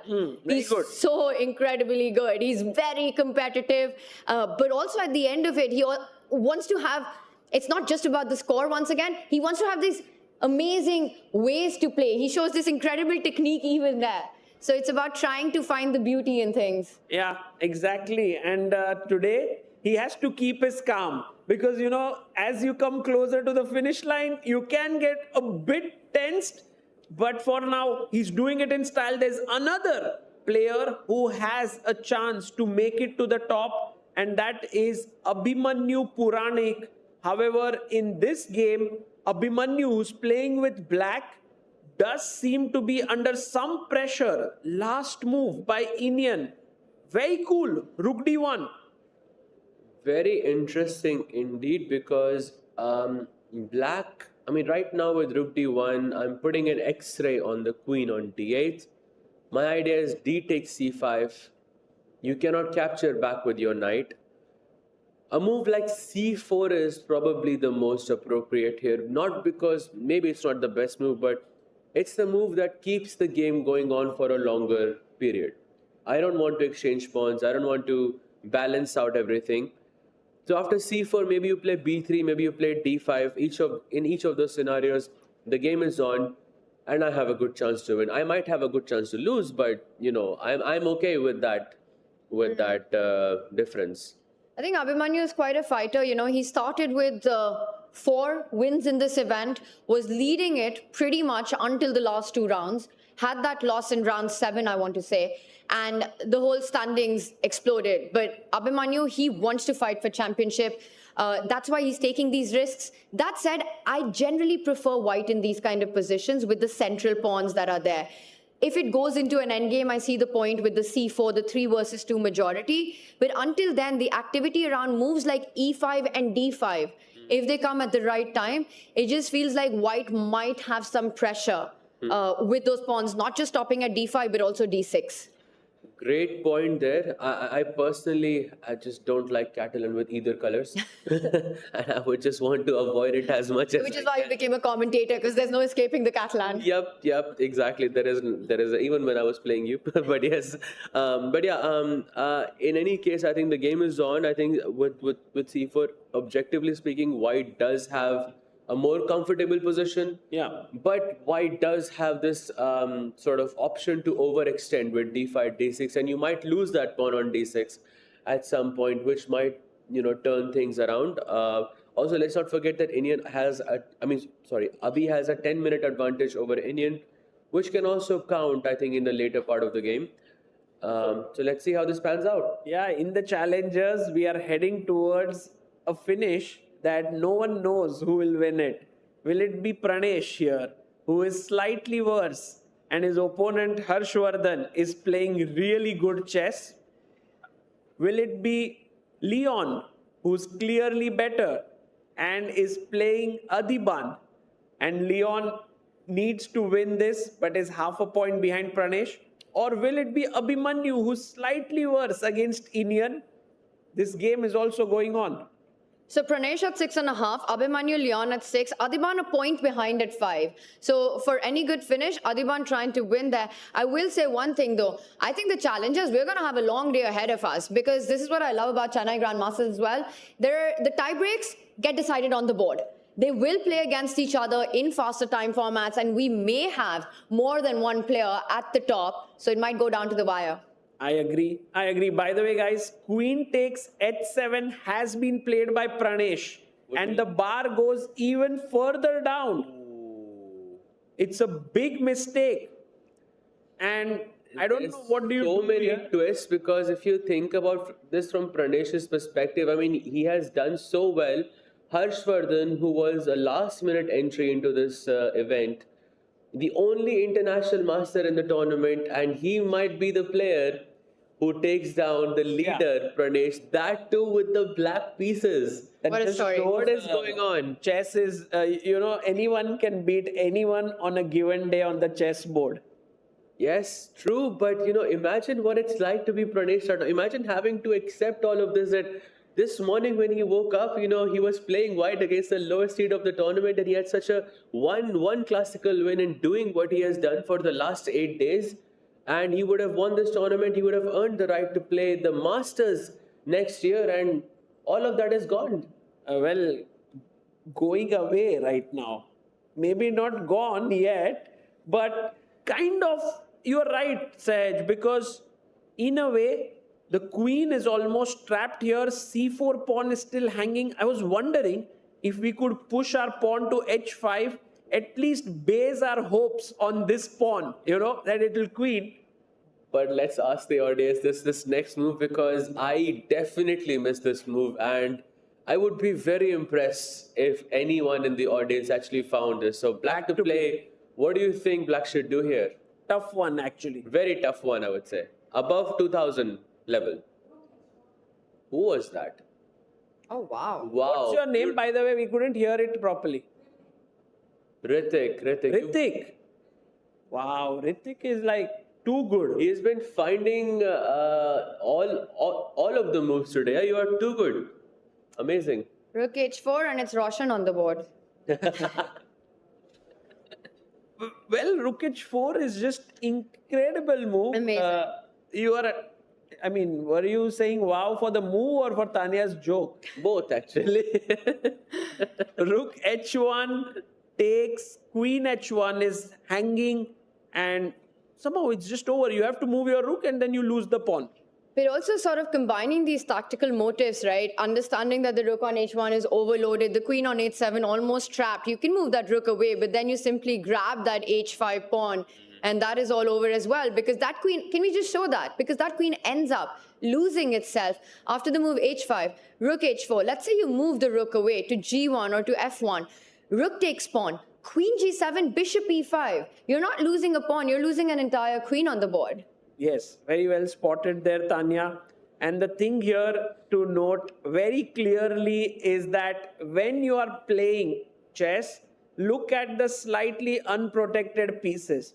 If a piece is attacked once and defended once, it could be a tactical target. And this is what top players do intuitively very well. They don't see, oh, this attacked once, this is defended once. They just see it and they find the move. So here, I have a feeling that if Pranesh goes h5, Harshvardhan will see this. Quite a difficult position. Should we go to the Masters now? Let's do it. Let's go to the Masters. We do have a winner in the Masters, but the race for second place is on. And two players who are in the middle of that are facing each other. Arjun with white, Karthikeyan with black. And I will tell you, draw is the least likely outcome in this one. Karthikeyan did sacrifice an exchange to create those dynamics. And he's coming for Arjun's king. The last move, it invites the knight to jump, take a pawn with a check. And Tanya, you said draw is the least likely result, but the engine is saying it's draw right now. It's saying the best way, perhaps I'm mistaken, but knight f5. And if you go like, I don't know, where will the queen go? Queen d2, knight h4, queen e3, knight f5, and somehow could never happening. It's not happening. Yeah, you can actually keep it. Okay, it's not happening. I think the engine says it's a draw. It just says it's a 0.13 position, and I'm sure Arjun's mind is also saying the same thing. Like it's a 0.13 position, and I think he's gonna try and push this as much as he can. He's not taking a draw here. This is the kind of position that Arjun would love to play with either colors. He'd love it as black, he'd love it as white. And it's sort of dynamically crazy. I don't want to say balanced here. You were talking about knight f5. In my mind, the first move that comes to everyone's head or radar would be knight takes pawn coming in with a check. King g2, and now you give a check on h4, and we see it's been played right now. I think the most human move in the position.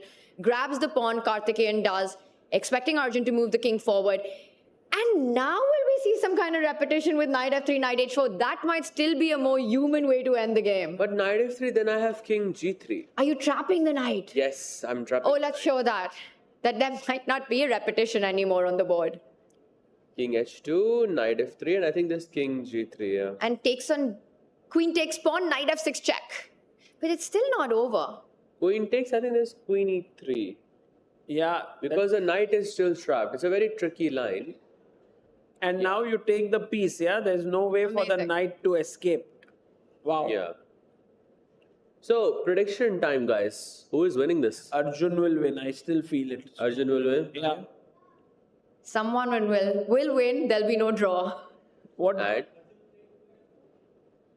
He hasn't played yet. No, he didn't play queen f4 or queen g5. He went queen h6 instead. Knight f5, knight e4. Knight e4 was played. Knight d4, queen h6, e5, c3, takes king g2, and we are here at this moment. And I want to talk a little bit about that move, queen h6. It might appear like it's an aggressive move, but it also has a lot of defensive purposes in the position. It stops the black queen from entering via h4, attacking h3. It also makes sure that black has to be careful about any knight jumps on g5 or on f6, putting pressure on h7. So really nice sort of a attacking and yet a defensive move by Arjun to get the queen on that particular square. Right. So what happens now? We're expecting him to go to h4. That feels like the only move in the position that Karthikeyan has. After king h2, is he going to drive that queen away with knight f5? Or he just focuses on development. Yeah, with bishop f5 or bishop e6. No, not bishop The e6. bar does not like knight There's f5. knight g5, yeah. Bar doesn't like knight f5. Yeah, because maybe the queen comes back and then somehow white could stabilize, right, with rook g1 or rook e1. The main thing that is in white's favor is this knight on e4 can never be attacked. So, You know, you pick up that c6 pawn and put it on the d file, and Karthikeyan is playing for the win in this position because exactly what you pointed out, you don't have that key defender. But it's interesting how the pawn formation on that left flank is such a huge weakness for black here. Not only structurally, but stopping his own attack. No, one thing is for sure from all the analysis that we're doing, it feels really hard for black to make moves. Like in comparison, I feel for white is much easier. You just don't have to, drop a queen with queen g3 immediately.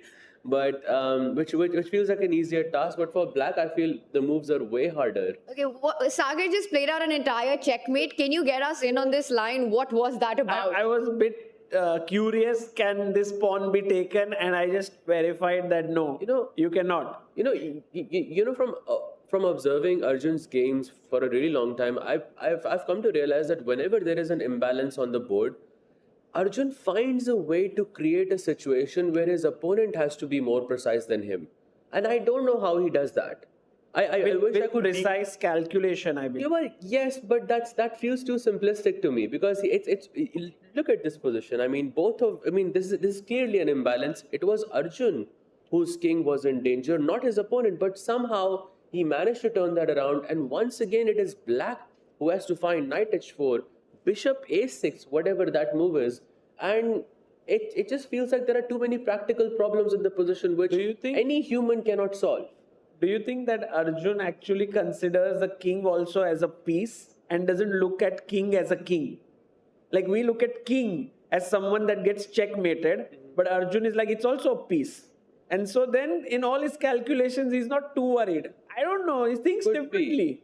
Yeah, I think his brain is just wired different. And we've seen him use the king to actually defend itself in so many games rather than trying to get the pieces close to it. And I think, to your point, what really makes the magic happen, what's the differentiator between Arjun and, the others who are equally strong in strength when it comes to these kind of chaotic, absolutely insane position on the board where it just feels like what even is going on is hard to understand. Everything is hanging.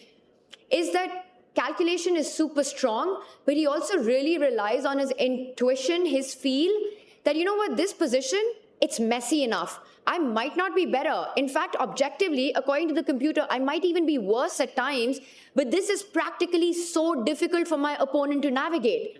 And in my mind, with my cheat code of my nerves, I have them in control to handle those moments, to be more calm in those moments, to navigate my path. How many times we've seen Arjun sacrifice, the bar says opponent's completely winning, 2 moves later, Arjun's winning.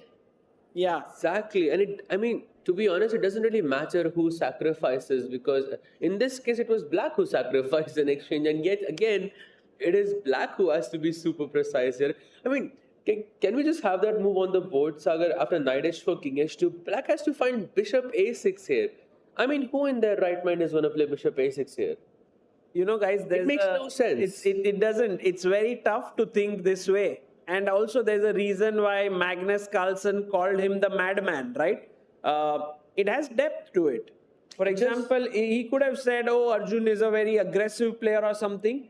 But when you can't understand someone, you think like he plays like mad.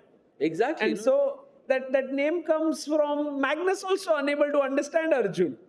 Yeah, and it's said in the best of terms for his play on the chessboard. But I also want to point out one other factor. I think Arjun's style of play, which is his biggest strength, and I think over the years we're going to see that happen, is one of the reasons why Arjun had this meteoric rise to crossing, being, I want to say, the 15th player in the history of the game to cross 2,800 on the official list, and the second ever Indian to do it. But somewhere, when he's playing the absolute elite world-class players in the world, you know, that can sometimes become, that asset becomes a bit of a liability, because you also have to have that versatility of playing extremely strategic, dull, slow positions. Against the likes of Hikaru Nakamura, Magnus Carlsen, Alireza Firouzja, Fabiano Caruana, you can't just have and rely on your ability to handle these positions. So while in the open tournaments, we saw Arjun win them, you know, one after the other, have this huge thing. But we also saw him struggle in those very, very elite events. And I think over the next couple of months and years, perhaps that is something that we'll see Arjun evolve into, having that more universal approach. Right. Well, let's see how things develop there. But yeah, great discussion on Arjun's style. I think all of us are a bit confused. Also, when we talk to Arjun, he makes it sound so easy. So that's not a help. You know, you think, oh, we'll ask Arjun about the questions and he'll answer it. And he's like, yeah, I just thought this. And, you know, he makes it look easy.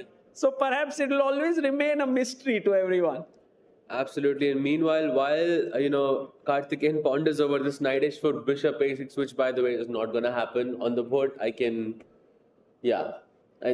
bet my house on that. Definitely not happening. And the reason for that is also because your bishop is eyeing the h3 pawn. It's the diagonal you want it on. Why would you place it on the edge? I just don't even understand why would I don't want to take d3. He wants to take on, I think that's the point, because Sagar was showing this line, right? If you take it immediately, let's have it one more time. Rook d1 and there's a checkmate on d8. You can't pick up the knight on e4. So after a move like bishop a6, you renew that threat. Right. Okay, guys, I want to draw your attention to Jorden versus Anish. I believe this is going to be decisive.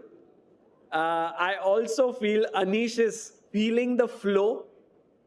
Right now, c4 he played. Queen went to c2, attacking the pawn. It was protected. Knight to g5, attacking the h7 pawn. Knight f6. e4 played. Ooh. And what the hell? e5 by Anish Giri. That's a great move. It's an incredible move. Sahaj, I also want to sort of applaud with you. Can you do it? That's a great move, right? What a move, yeah. Tremendous move here. e5. Okay, Jorden said thank you for the knight. It's insane actually how refreshing Anish's chess has become in the morning. Maybe morning rounds suit him. Maybe you're something onto something. Your thing about, you know, Anish is half Indian, you know, him liking morning rounds. I think you might be onto something. But this is fascinating. He gives up a piece at the center of the board to build a big center himself. Those two pawns are way worth more than a piece. They're not going to stop there, right? c3 is coming on next. d3 ideas.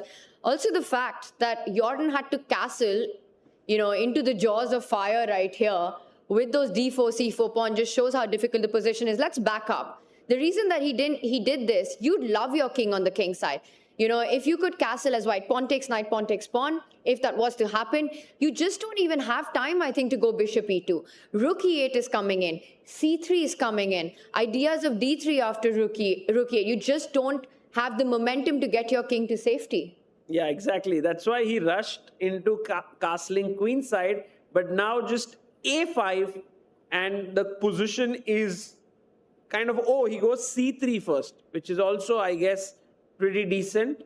Your bishop's almost trapped, by the way. I think I say almost, I take that back. It is trapped. Can't go to f4, can't go to e3. Bishop e1 runs into black to play. Yes. So you don't lose the bishop, but you lose your knight. Yep. Very, very sharp play there. Anish has around a minus 1.6, 1.7, which should be technically winning. But he also has 16 minutes on the clock. Oh. So Very big it point. can go either way. And also, guys, right now, there's a chance for Jorden to just move his king away because the bishop is not hanging, the queen is hanging here. So then you can put your bishop back on c1. So there are these chances of the game getting super complicated. The best move, by the way, guys, was perhaps to push a5 and after ba, then go c3 because the rook is open. But Anish played it a bit too soon, it seems, c3. And let's see how Jorden reacts. Well, he can also just think about the fact that Anish's queen is pinned on c7. So as long as pawn takes bishop doesn't come with a check, you save it. So maybe this is the moment that Jorden has to just sidestep with the king to b1, go king b1. You're vacating a square of bishop coming back to c1, which would be a great defender. You're also fighting against queen f4. And I see the bar doesn't slide, so perhaps king b1 is the resource here. Yeah, it's a good one. It's a good move here. By the way, we should really jump to Pranesh versus Harshvardhan because a queen has been sacrificed or blundered. I'm not sure what was it. My goodness. So what happened was after rook e8, he went rook b1. So Pranesh really kind of going totally wrong there. Bishop e5, completely trapping the queen. Was it a queen blunder then? I don't know, like queen at 6. Yeah, this is a... I missed perhaps this move because if you go rook h8, he was planning to escape from here and then Harshvardhan just closed down the trap. Yup, so this means he's lost. It's over. The game is over. You know that pawn on h7, it's that mouse trap, right? You give up a pawn, you provoke the queen into that mouse trap, and then you just shut the door on it. The bishop sliding over, taking away all the escape squares. But I will point out, things were already extremely dire for white. Yeah. He was busted, I think, even regardless of being able to win that queen, but a beautiful, beautiful way to finish it off, nonetheless. It's so sad and heartbreaking for Pranesh. Yeah, I'm sure he's going to learn from this experience, but this in itself is quite heartbreaking. That's for true. Especially because you have this amazing run. You've played against the best in the field, and at least on paper, you're playing the underdog in the last round. You consider yourself a favorite. You almost feel like, you've done all the hard part, and now this must be my championship because the stars have aligned. I've managed to get through the biggest hurdles, and I'm playing, the lowest seed of the tournament, who's on 3 points currently out of 8, so has had his own difficulties. I've got this, and I start with the white pieces. Right. And so, can we say with almost, not almost, but 100% surety that Pranesh will lose this one? Yes, because, there is no chance that he will survive this. There are, in the off chance that Harshvardhan had 30 seconds on his clock, I would still say that he's not going to draw this match because he's a queen up, that too, going 2 hours into the game with the white pieces, wow. I mean, when he looks back in the coming years, he's going to look back at this game, and this specific game is going to give him a lot of pain, I think. You either get a lot of pain, which he'll get today, but maybe he'll also learn a lot from this, right? Like how to approach last rounds, not to go all out, be a little bit more careful, and all of these things, maybe that'll help him. Yeah. Yeah, I completely agree. I think this in the shorter timeline hurts a lot. You think about it, a couple of sleepless nights. But in the bigger picture, if you zoom out, it's moments like these that make you into your best version because you understand what you need to do until the very end. And I have been in a training camp with Pranesh, have seen how he is extremely positive, wants to take the best away. And I think he's just going to be back stronger with this. Also has a strong support system. Yeah, he comes from the Ramesh school of chess. So he knows how to handle these situations. He's going to go right back, analyze this game, and actually practically see what could have been done better. Right. There we see Harshvardhan, as usual, swiveling in the chair. He knows he's winning. He's very happy. Like, okay, I've decided almost like who wins this tournament. Pranesh, maybe Pranesh still has a chance, guys. If Leon and Abhimanyu both draw, then 6.5 will be enough. But the problem here is that Leon is better. And I don't know how much better this is. But if we go to the Leon game, we see that I feel he was a bit better just, I think, like 2-3 moves ago. But I think both of them have played best moves according to the engine at least. So White has just played Bishop D2, having that discover attack with Knight D5, Knight E4 as well. And Black has to sidestep the Queen somewhere, maybe to B6, A6 or C7. Now, generally speaking, I don't want to put my Queen on B6 because it stops me from playing B5. So I want to play Queen A6, Queen C7, anywhere else is fine. Just B6 I'm not as sure about. The bar says it's about a -1 advantage, but it's a bit complicated than that, right? Right, Tanya? It's actually quite fascinating, this last move, because I want to point out a difference that's happened. Black has gone back Knight G6, so it almost looks like you're stopping Queen H7. So the question is, why can't you grab a piece right now? Pawn takes knight, because pawn takes pawn, guess what? I can simply move my knight. But I think the point is, after pawn takes pawn, now wherever you do go away with your knight, let's say you even get aggressive with a move like Knight G4, or try to retreat, Knight D5 would have run into Knight D5. White anyways goes Knight D5. Wow. Can I play Queen takes D5 and just... We'll check that, but I just want to show the idea. The point is that that's the only move. Anywhere else, Knight takes Bishop would have deflected that Black Knight on G6, and then once again you've got that mate on H7. Wow. Wow, that's nice. Nice. Oh, but that means that if after Queen D8 I have Bishop A5. Yes, that is beautiful. I think I have Bishop A5. I'm really glad you helped me out with that, because after Queen D8 I was completely lost. I was, what is the move here? Someone tell me. So if you take here, it's a mate with Knight E7. But what if I just play B6? Then Knight F6 and you win the Queen? Is it as... Wow. Wow. Okay, yeah, it's around -0.5, I think. But this Adhiban will take. He would take this position. Yeah. But then is there a better way to continue after Queen D8, or is pawn takes knight a possibility? Actually, pawn takes G5 is possible move here. Your analysis was on point here. Leon can seriously consider it. I thought that was completely lost for Black, no, but it's not. It works.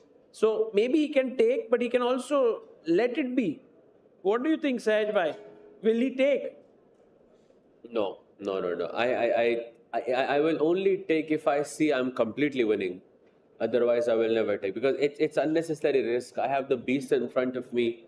There is no chance. I think just play Queen A6, try to be safe. As long as the H file is completely closed, Black has basically nothing to worry about. So just Queen A6, focus on the Queen side attack, and yeah, I think he still maintains very, very good chances of winning here. So you're saying simply sidestep the discovered attacks that White has set up and keep the tension on the board. Exactly, because you still have an extra pawn. Right? Why should I complicate my position when I'm a pawn up? Right? Agreed. That makes, why should I put myself in a position where I have to make precise moves in order to retain my advantage? Agreed. It doesn't make sense. Agreed.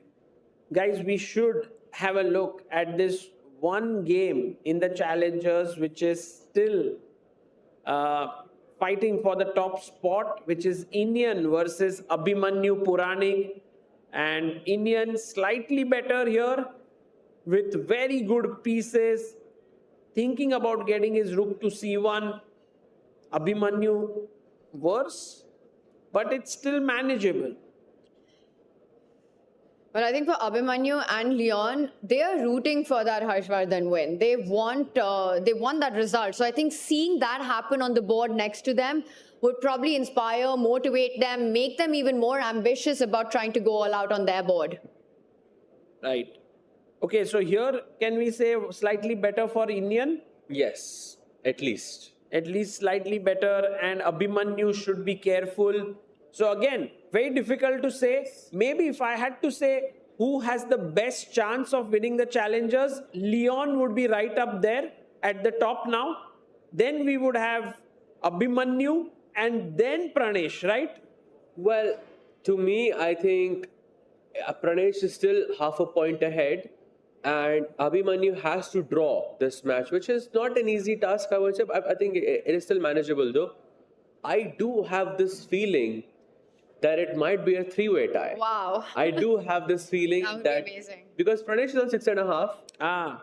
And there's a chance that the Beast will defend his position. That means 2 players on 6.5. And Iniyan and Puranik, I mean, it's not losing. Yeah, you can save this position with accurate play. Maybe, So three-way tie is going to be so cool. you know, while I see the bar and I hear you say that white is doing better, I mean, if you think about it, it's really not all that bad for Abhimanyu, this position. It's a healthy pawn structure. Your pieces are developed. You're one move away from getting the rook to c8. Unless there is something concrete, and I see the only move being offered here by our engine saying that queen b6 must be played, otherwise it's a sizable advantage, and I think that's because of a very concrete reason. Let's put the queen back on c5. Why is this an absolute must for black is? Because white has a threat. Rook to c1, and then you can't go queen b6 because bishop c7 would win material. Your queen kind of starts feeling very unhappy. You go to h5, the rook enters to c7 anyway. So he needs to find queen b6. Rook c8 also doesn't help in this position. I think amongst other things, if you go rook c8, there's at least bishop e3, and you maybe win the a7 pawn, but rook c1 also is something to keep in mind. There's rook c1, queen b6, and there's rook takes c8, bishop takes c8, some rook c1 ideas. Yeah, much stronger. And now you start seeing why it's so cramped for black. Yes, absolutely. Okay, so while Abhimanyu thinks for his move here, and Leon fights for his top place, and Harshvardhan, who's beating Pranesh now, by the way, it's all over completely. I don't see anything. He has just a rook for a queen and couple of pawns. It's time for us to head over to the Masters. We can also catch the end of this. I think You want to stay here? I don't think this game's going to last much longer because I want to also just talk about, I think right now, Leon has the best shot. So Pranesh going down here. Abhimanyu needs to find queen b6. The game goes on. But draw would be probably a good result for black in that game unless white makes a big mistake. Meanwhile, for Leon, he's already up a pawn. You know, Adhiban, with his brand of chess, is already making things pretty tricky, and it looks like it might backfire. So Leon Mendonca actually looking good to get the title currently right now where we are in the challengers. Yes, objectively speaking, yes, but it's Adhiban he is playing. You never know what's going to happen. And also, if I was Leon, the worst thing I can do is to go and check other boards. That would really increase the pressure on you. Yes, It'll actually be that's like, a great just point. sit on your board and play. But then you're also, then you know, actually right now, if you go and see Pranesh is losing, that a draw might be okay for me to at least tie for first. So I don't know how Leon would approach it. Would he go and check other games, make a mental note, okay? I mean, I feel like, you know, when we commentate so much on so many of these tournaments of these strong players, you realize that so much of that depends on what's happening on their board. If Leon is under a lot of pressure and feels like he needs to sit and calculate, that's all he's thinking about. But I'm sure when he gets that moment, he will take a walk. He will see what's happening because it gives you objectivity. If you need to pull the brakes for championship, you need to see what's happening around you to be able to do that. Right. Okay. So right now, Rook C1 is on the board here, and we do not have a move. You can look at Pranesh there. He is quite upset. He knows there's nothing much left. There's only one trick that I can see is if black is super careless and does something like this, then we have Rook takes C4, Queen takes C4, and Nice. exactly, that's the final hope. That's just too much to hope for. The final trick in the position. But the way Harshvardhan has handled this game, he's not going to allow it. I think it's just about... And this is also very instructive, you know, you're completely winning, but you don't rush your decisions. You take your time. Because turnarounds do happen in chess. So to be careful until the very last move is the takeaway here as he sits back. I think, Also- Tanya, this will go on for like 15 minutes. Let's That's do my, it. my feeling. Yeah, for sure. Because Pranesh will be like, okay, I want to play till the end. I'll hope something. It's too much at stake to just resign. Actually, you know what, Sir? Sorry to interrupt you. Come to your point. But I'll point out that if you trade a pair of rooks, the bishops are off the board, and it's only queen versus rook. We're looking at some fortresses that are possible. I was going to say the exact same thing just now. I can feel it. So yes, if the bishops are traded off the board, that's you don't even have to trade the rooks. I think it's just a straight draw right then and there. Wait. Oh, by the way, guys, we have our first result in the Masters section. Awonder Liang and Vidit Gujrathi have drawn their game. It was a very solid game. So that means the tournament ends for 4 out of 9 for Vidit and 4.5 out of 9 for Awonder. I think a very decent event for Awonder. He played almost even to his rating, 2700 performance, while Vidit lost 8 ELO points. Not the best of events for him. Especially that loss against Karthikeyan is probably hurting him Yes. the most. But I think overall, a pretty decent performance. Especially in those crunch moments, especially when he has less time on the clock. This is where Vidit seems to struggle the most Yes. in this tournament, at least so far. But a great performance by both players. Guys, I am actually very keen to go to Nihal Sarin versus Pranav game. We haven't checked that too deeply, but we did see the Nimzo Indian opening where Nihal was trying to slowly get space. And right now, he's reached a point where he has so much space on the board and such nicely positioned pieces that Pranav is going for some very dangerous ideas, I think, with G5, G4 or something like this. Wow. Pranav really creative here. But this is looking very, very good for white. I mean, you already pointed out the space. The harmony in white's pieces feels like a lot more as well. For black, when you have to make moves like G5, G4, you're already feeling the pressure in the position. There's a D6 weakness that can always come under fire. The white knight jumping to E4, maybe the queen landing on G3, putting pressure on D6. And I'll also point out one more move. In these kind of structures, what you really want to do is get rid of black's dark squared bishop. Because of the holes around the black king then become that much more weak. So there might be ideas that Nihal will potentially have of retreating his own bishop and offering a trade, trying to do just that. And if black falls back with bishop c1, if black falls back, then the bishop can find itself on f4, putting pressure on the weakness. Right. What were those arrows? Sorry. They went a bit wonky. Okay, so right now it seems like Nihal might be able to take this one, but it's still early days. He's looking good. We had this game between Anish and Jorden, which was reaching the peak of excitement when the pawn came forward with c3, and Jorden did find king b1. Anish Giri on 8 minutes 43 seconds, guys.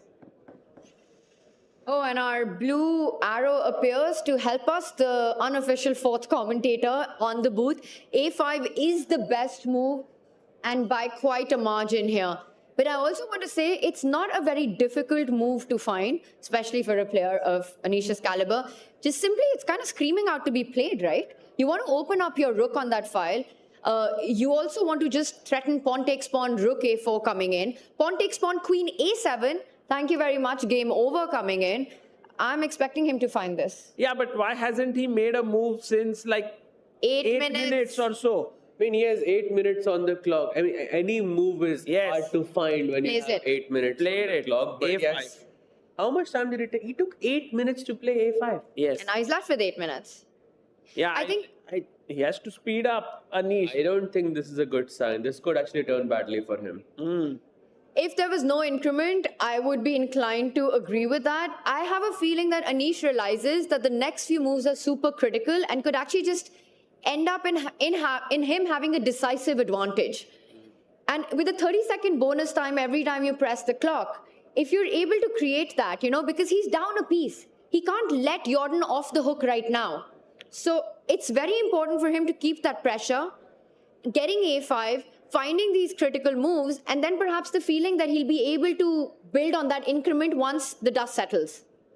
It's a good point. However, I feel that with 8 minutes on the clock, maybe you're buying time for the next 5 to 10 moves to retain that advantage. So from Jordan's perspective, he just has to not end up in a completely lost position in the next 5 to 10 moves. And if let's say after move 28, the evaluation is minus 1.2, Anish is going to be playing on seconds. Yes. And that means he's going to, like any human would, in those moments, you're not going to be able to keep that advantage unless it's a stable one. This is not a stable position at all.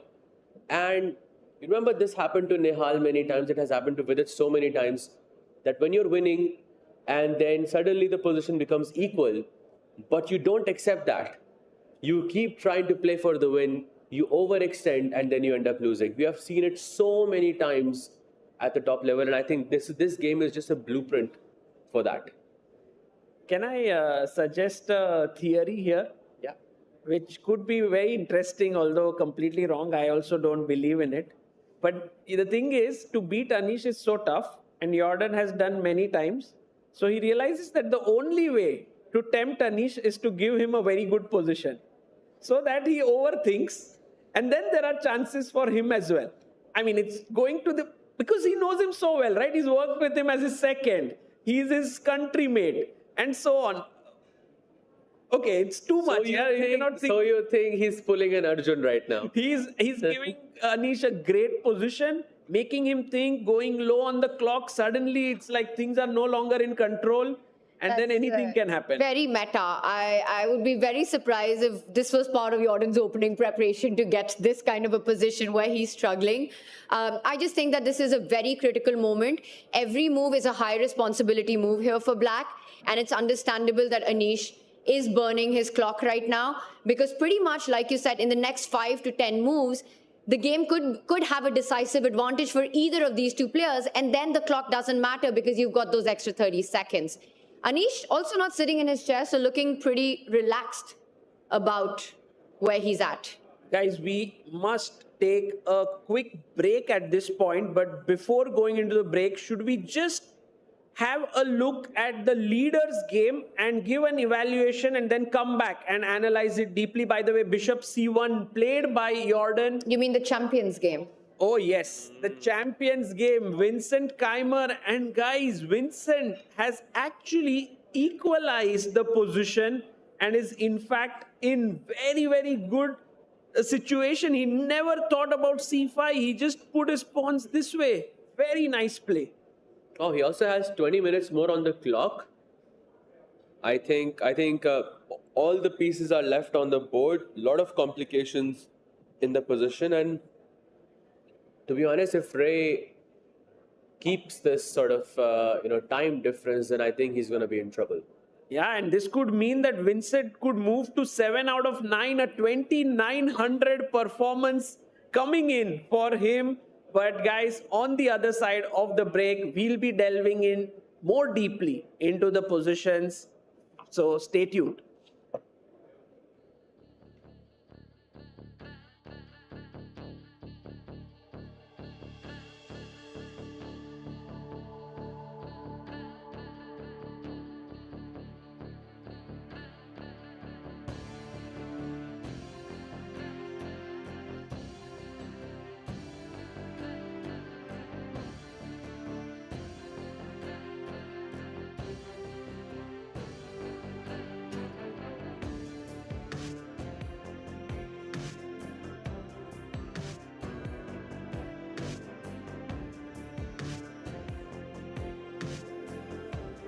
The PTZ Optics Move 4K, a smart camera built for fast-paced sports action.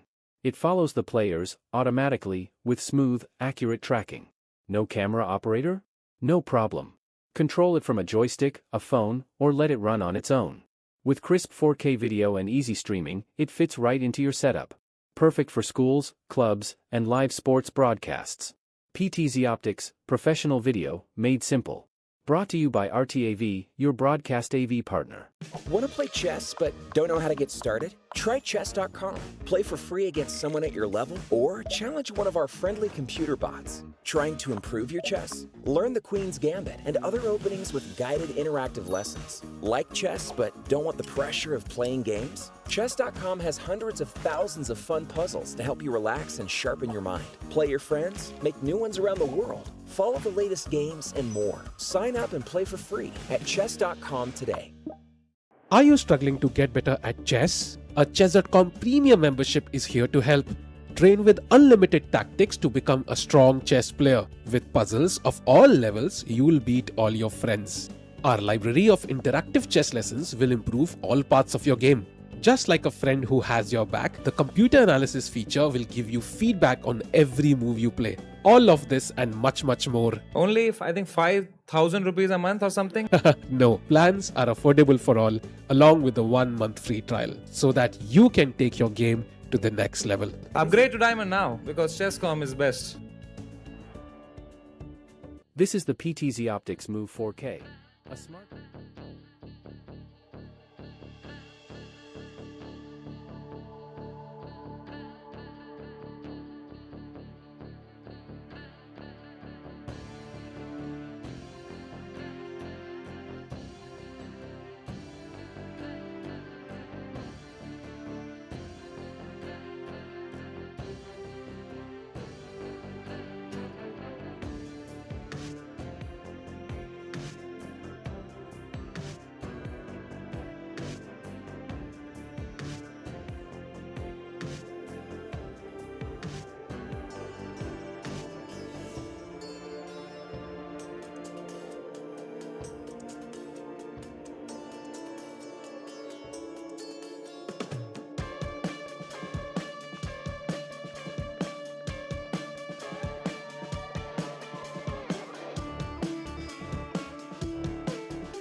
And we are back with all the action from the Quant Box Chennai Grand Masters. This is the final round. It's all happening in, I want to say, the unofficial chess capital of India, but it's pretty much the official chess capital of India.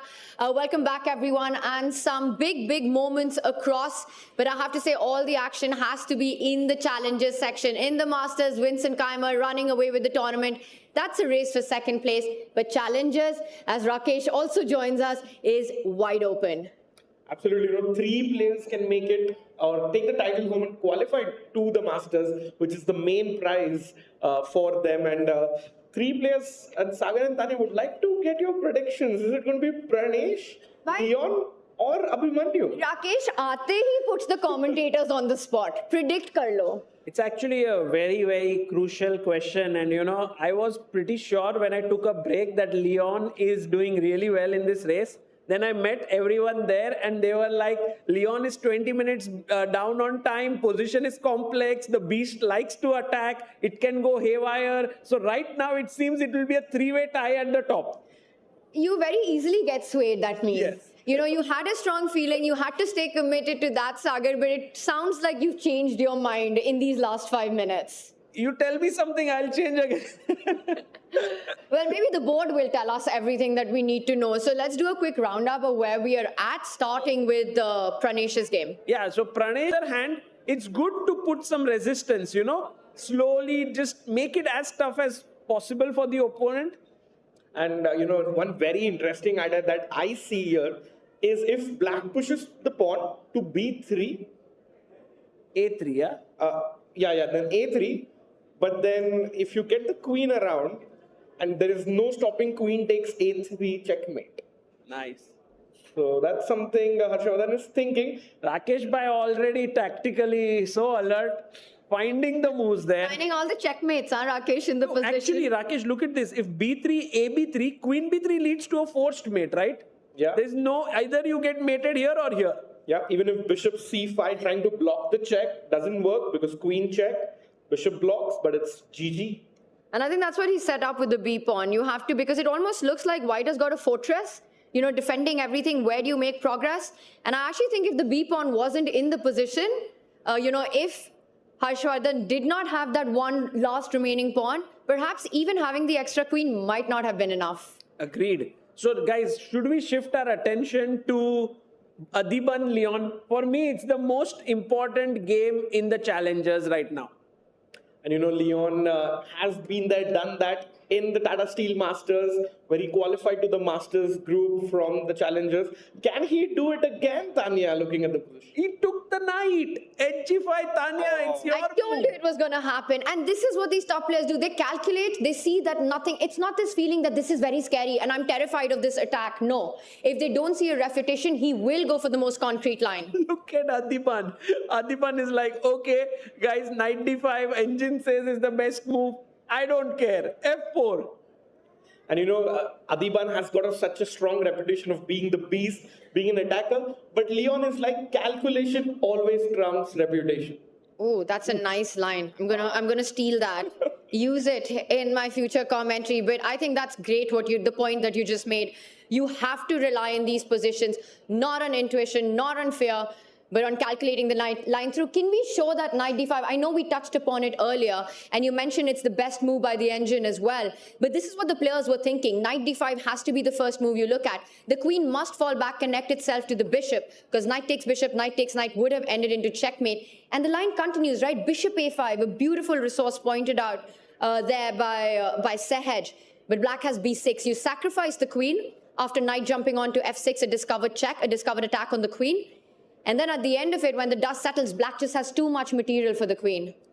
Right. So this could have been Leon's calculation, but it's very difficult to predict a move like f4. Especially when you're down a piece and you just make a random pawn move. But is it really random, or does he want to go f5 next? I think f5 might be possible. Queen c5 was Sagar's move, or... Yeah. No, he played queen c5. I was just thinking, isn't there a fork here on f2? Maybe a good point to ask our viewers, white to play, what's the best move here? Guys, go for it. There's a fork, you're already a piece down. Has to...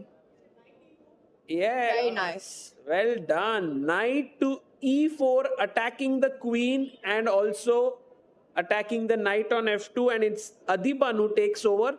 So queen c5 by Leon, the best move. And right now we are in this live position. The problem for Leon is that it's not like a very clear way to stop Adhiban's initiative. He's better, but time is only 13 minutes on the clock. A piece is a piece, and I think Leon needs to be careful for the next maybe 2 or 3 moves. Consolidates the position, he wins. Now, I just realized that f5 right now isn't possible because the queen and the bishop defend that square. So is there a way that perhaps Adhiban, who needs to put pressure in the position, e4 is something that comes to mind? But this is the problem, no? The fork. So maybe even rook f1 is another move that could be on the agenda here, now reinforcing the threat of f5. Right. I think this is a decent move, and if Adhiban gets his pawns rolling, it should be an interesting game. Then again, Leon is better. He's playing really well. The question is, can he find the best moves, and how many best moves can he find in 13 minutes? And just piggybacking on that f4 move, what if white goes e4, trying to get that queen on the h line somehow? So knight f2, bishop c1, let's say. Now you can't take on d1 because queen d1, queen h5 might be coming in. Man, Rakesh bhai, going all out for the attack seems like a great plan. And then, if it happens on the board, humans can get really scared. I'll tell you one thing, out of the 3 of us, I think Rakesh, his style of play is the closest to Adhiban. Yes. So I think all these ideas is exactly what Adhiban also wants to do. That f4 move is not just about pushing pawns, but clearing pathways for the queen to join the attack on the h line. And the thing is, we know Adi very well, right? Yeah. He's a player who doesn't care about material deficits in a position. It's not, his brain sort of thinks differently. He's looking at ways to create an attack, to get to the black king. For him, this is just a very interesting position where he's fighting for the initiative. I don't even think Adhiban thinks he's that much worse here. The image that I get in my mind is Leon standing here, and there's this finish line, and in between is Adhiban with his tricks, standing in between. Can Leon surpass this final hurdle to reach the Masters next year? And Adhiban playing on his birthday, you don't want to lose on your birthday. To Adhiban. So he'll be trying to, get his back full of tricks and play on Leon's time. 13.5 minutes for Leon. That might be on Adhiban's mind. Like, let me put pressure and take Leon into deeper time trouble. And right now, Leon's the one who's picking up the gifts here because he got that extra knight. But will we see some of those favors being returned or not? Still a very complicated position. And I've always felt that in these cases, the eval bar becomes the evil bar because it says that black has this huge advantage. But once again, from a human perspective, very difficult. He does go for a move that we were looking at. Stops knight f2, reinforces f5. Adhiban attack incoming. Yeah, and rook d8, Sagar bhai, only move. Yeah, Whoa. it's like the only move to keep a big advantage, and it's not so easy. There is b5 also, and even if he finds rook d8, if he takes 6 or 7 minutes, Adhiban will be super happy. But we got to go a little deeper into this position because it's clear what Adhiban wants next, right? It's almost a pre-move in this. You want f5, and we live. Yeah, I think Adhiban is all in at this point. f5, f6. So what happens? Rook d8, best move, black advantage, hearing all of that. But what's the response to f5? Are you going to counter-sacrifice and win the f5 pawn then? Yes. Right now, the point is this square, this bishop is a little bit overloaded, or the queen is overloaded in defending the bishop. So you take here, and if rook takes, guys, black to play, what do you do here?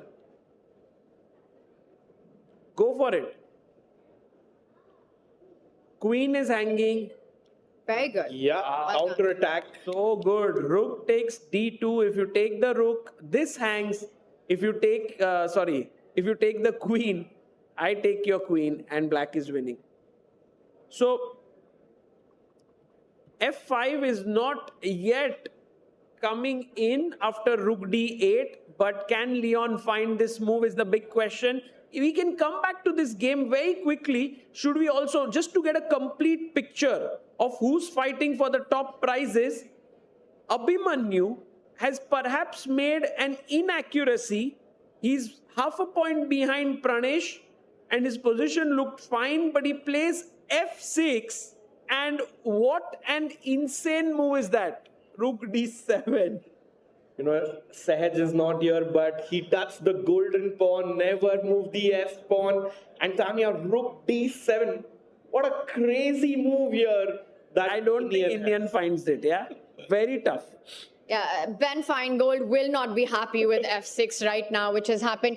Rook D7, I think we need to break this down. But can we just see how we got here? Can we do a really quick action replay? Because this really is the fight for championship in challengers. We left it at this point where Queen B6 was played. So Abhimanyu on top of his game until that F pawn moved forward. B4 breaks on the flank. A trade creates a weakness on A3. And this was it. Instead of F6, he probably just had to unpin himself. Yeah, I think Queen A5 was a great move. The position would have been slightly worse for black, but nothing huge. F6, the problem for Iniyan is that he has many good moves here. He has knight to D3, he has knight to D7. So in a way, to play Rook D7 is not so easy. Yeah, it's tough. And if this game ends in a draw and Leon also draws, Pranesh loses, you might have a three-way tie. And think about this. If Abhimanyu loses, Leon loses to Adhiban, then Pranesh, in spite of losing, becomes the champion. Wow. So everything is possible. Like Pranesh, can we show Pranesh's video right now? Because he must be so unhappy right now. But there's an outside chance that he could actually win by even losing. Yeah, that's like Magnus Carlsen in 2013, how he qualified for the World Championship, which happened right here in this hotel. Exactly. And by the way, guys, here the game is over. In fact, Pranesh can resign at this point because the A4 pawn is hanging and there's no defense. Yep, no way to protect it. And again, the bishop pinning the B2 pawn, so White's bishop cannot really come back to block the checks. And I think we might just catch the end of this game, Tanya. Yeah, Queen A4 now. And there's just no way to stop. Queen takes A3. That's such a nice point. Yeah. He allows checkmate. He's going to let the checkmate being played out. Queen takes bishop, queen takes pawn will end the game. And I think he will. Does he play king B1 or does he shake hands now? He plays king B1. He does it. And queen B2. Great result for Harshvardhan, guys. And Pranesh, of course, look at him there. He's like, why did I do this?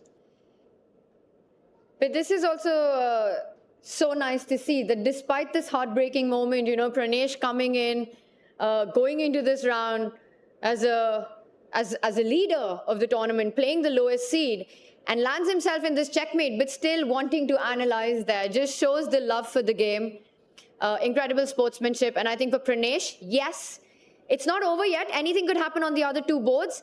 But whatever it goes, it's still been a great tournament for the youngster. Yeah, and GG's to Harshvardhan. Both players on screen qualified from the online qualifier. Wow. And they are here deciding the tournament. And Pranesh is really hoping the results go in his favor. But it's not in his hands anymore. Yes, his fate isn't in his hands anymore. It is going to be about what happens on the Abhimanyu and the Leon board. By the way, is Pranesh smiling? Yeah, this is incredible. Yeah, he sees the action on the other board and he knows he's safe. I think we're going to get tie breaks. And I think, you know what, I'll make a quick prediction on this because Rakesh loves predictions.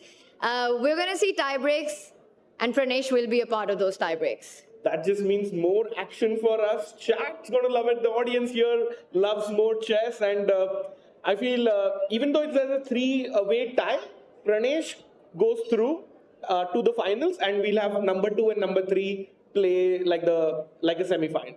Yes.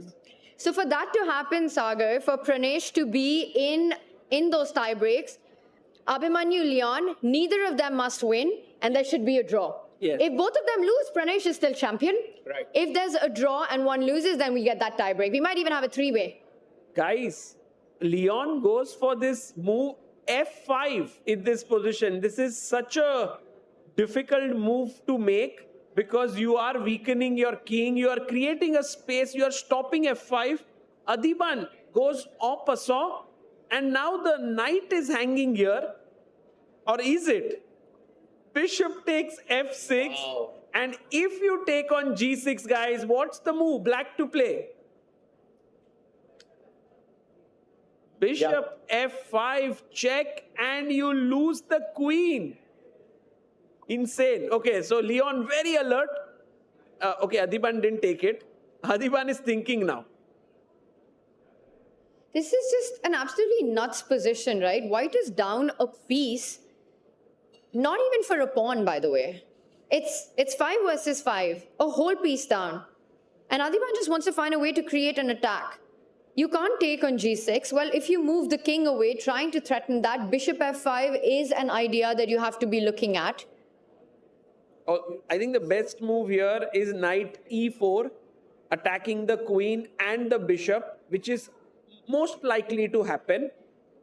And then Leon has to decide where to go with his queen, maybe queen F5. But this is just so typical Adhiban. This is classic. This is Adhiban for breakfast, lunch and dinner. Loves these positions. So knight takes bishop, what do you capture with? You capture with the queen because otherwise bishop E4 would have created a lot of problems on the G6 knight. Yes. Oh, actually bishop E4, queen E4, yeah? Like for example, if you do this. And this would be a dream, right, for Leon. Because everything gets traded. But missed that completely. E4 might be better here. And then Adhiban is back in the game. In fact, the evaluation is just equal. I mean, that itself is so crazy, right? What do you mean by equal in this position? Yeah, nothing. Only a computer can evaluate. It means 0. 0.0 literally means 0. Okay, so right now Adhiban is thinking for his move. He can go knight E4. He's looking good. He has 30 minutes. Leon has 10 minutes on the clock. Abhimanyu, did Iniyan find... Oh, Iniyan hasn't made his move yet. Should we go to that game? Let's just switch back because it's a critical moment here right now. F6 a mistake and the blue arrow appears. Rook D7, the move you were talking about. But it's also so tempting to actually put your knight to that square because you're attacking the C5. You're tripling down on a pinned piece there. In fact, to my eyes, this feels like the most natural move in the position, but it's not the strongest one. It's actually, there's the only move, Rakesh, by now. After knight D7? Yes. Black to play again. Guys, if you are in Abhimanyu's shoes and a draw gets you to the playoffs and you have to find this move. Yeah, let's ask our audience because I'm also trying to figure this out. Any move with the queen, you're losing the C5 knight. So you have to be precise with which square you choose. There's only one square. Come on, Tanya, go for it. I'm waiting. I'm waiting for our audience to help me out here. Anyone who wants to try a tough one? We have some grandmasters we can see here. Oh, rook C and you lose your queen. Queen A6. Is it Ritik who found it? Yeah, crazy. Queen A6 because the queen is hanging. You know how it is. Ritik's got the moves always. Knight takes A6 and well, this is still surviving for Abhimanyu. You know, Abhimanyu is on the edge of losing. Today, it's like, it reminds me of this Tata Steel tournament in Vaikanze, where Gukesh and Prag are both leading. Both lose. And it feels like leading is not an easy thing to do when you go into the final round. You pointed out the World Championship match, Kramnik, the candidates for the World Championship, Kramnik, Magnus, same story, Tata Steel, Vaikanze. So we do see these things happen at all levels, even the absolute top. So Rook D7, Knight D7, Knight D7 still slightly better for white, but not by much because it goes into that endgame. Rook D7 would be a huge advantage. What's the difference here? Because you still have Queen A6. You can go Queen A6, takes, but in such a position, I think just getting off these two rooks is to white's advantage. And then there's this really nice move e5. I think that's the key move. And the reason is, look at that knight on a6. That piece is what you're fighting against. That's the piece that you can't allow in the game. Once the bishops are off the board, rook c6 was a massive threat there. And you go anywhere, and now you're attacking the knight on a6. You'll either win the a7 pawn or the e6 pawn once everything gets liquidated. Right. Very deep. Okay, guys, I want to take a very quick break from the challenge. Although Iniyan is about to make his move, and move to the Masters. Yeah, we'll wait till the move is made here and then go to the Masters section, because over there we have... He's reaching for the rook. It's a long move. You can tell from that hand. It's a long move. It will be rook d7. And this... How he finds it. Good move. Well done, Iniyan. I think very creative move, double exclamation move. Yeah. And Iniyan bringing out the creativity. Like, we have Akhil in the audience as well. We see his son, and he also has the Akhilism. Yeah, I think he's here. Wow. Hello, Akhil. Hello. Very, very creative. By the way, guys, you can check out his shop here. There is a small stall, Akhilisms into Hasta, and check that out. It's very cool stuff. Very, very cool merch. I will admit that I myself have bought, I think, half his collection. There are these really nice motifs, artistic motifs on t-shirts. I bought it online, but we've got a live stall here. So really nice stuff. And I think we've also seen Vishy. We've seen Anand wearing those as well. And we have another Grandmaster here also sporting one of Akhil's creations. Yes, Harshit is here wearing it. So very cool. Right now, very artistic atmosphere here with rook d7 on the board, and it's a brilliancy. Gets that double exclamation. You know, we got all like happy and started clapping, not because Iniyan is playing Abhimanyu or anything of that sort. It's just the beauty, the sheer beauty of the move on the board that is evoking these emotions. The rook cannot be taken by the knight. The rook can take it, knight will take here. You can pick up the knight on e5, but then the e7 bishop is hanging. So beautiful. He doesn't. What did he play? He took the knight on e5, so let's just backtrack. What? No, he took the knight on e5. No, he took rook d7, Tanya. Knight on e5 is a huge blunder. Let's just have that. Oh, I thought it was a rook e7 on the board. No, because if you take this and rook e7, white is totally winning because of pressure here. Yeah. And the point is that rook c8, you anyway take on c5, and the bishop on b7 is hanging. So the queen is just overloaded.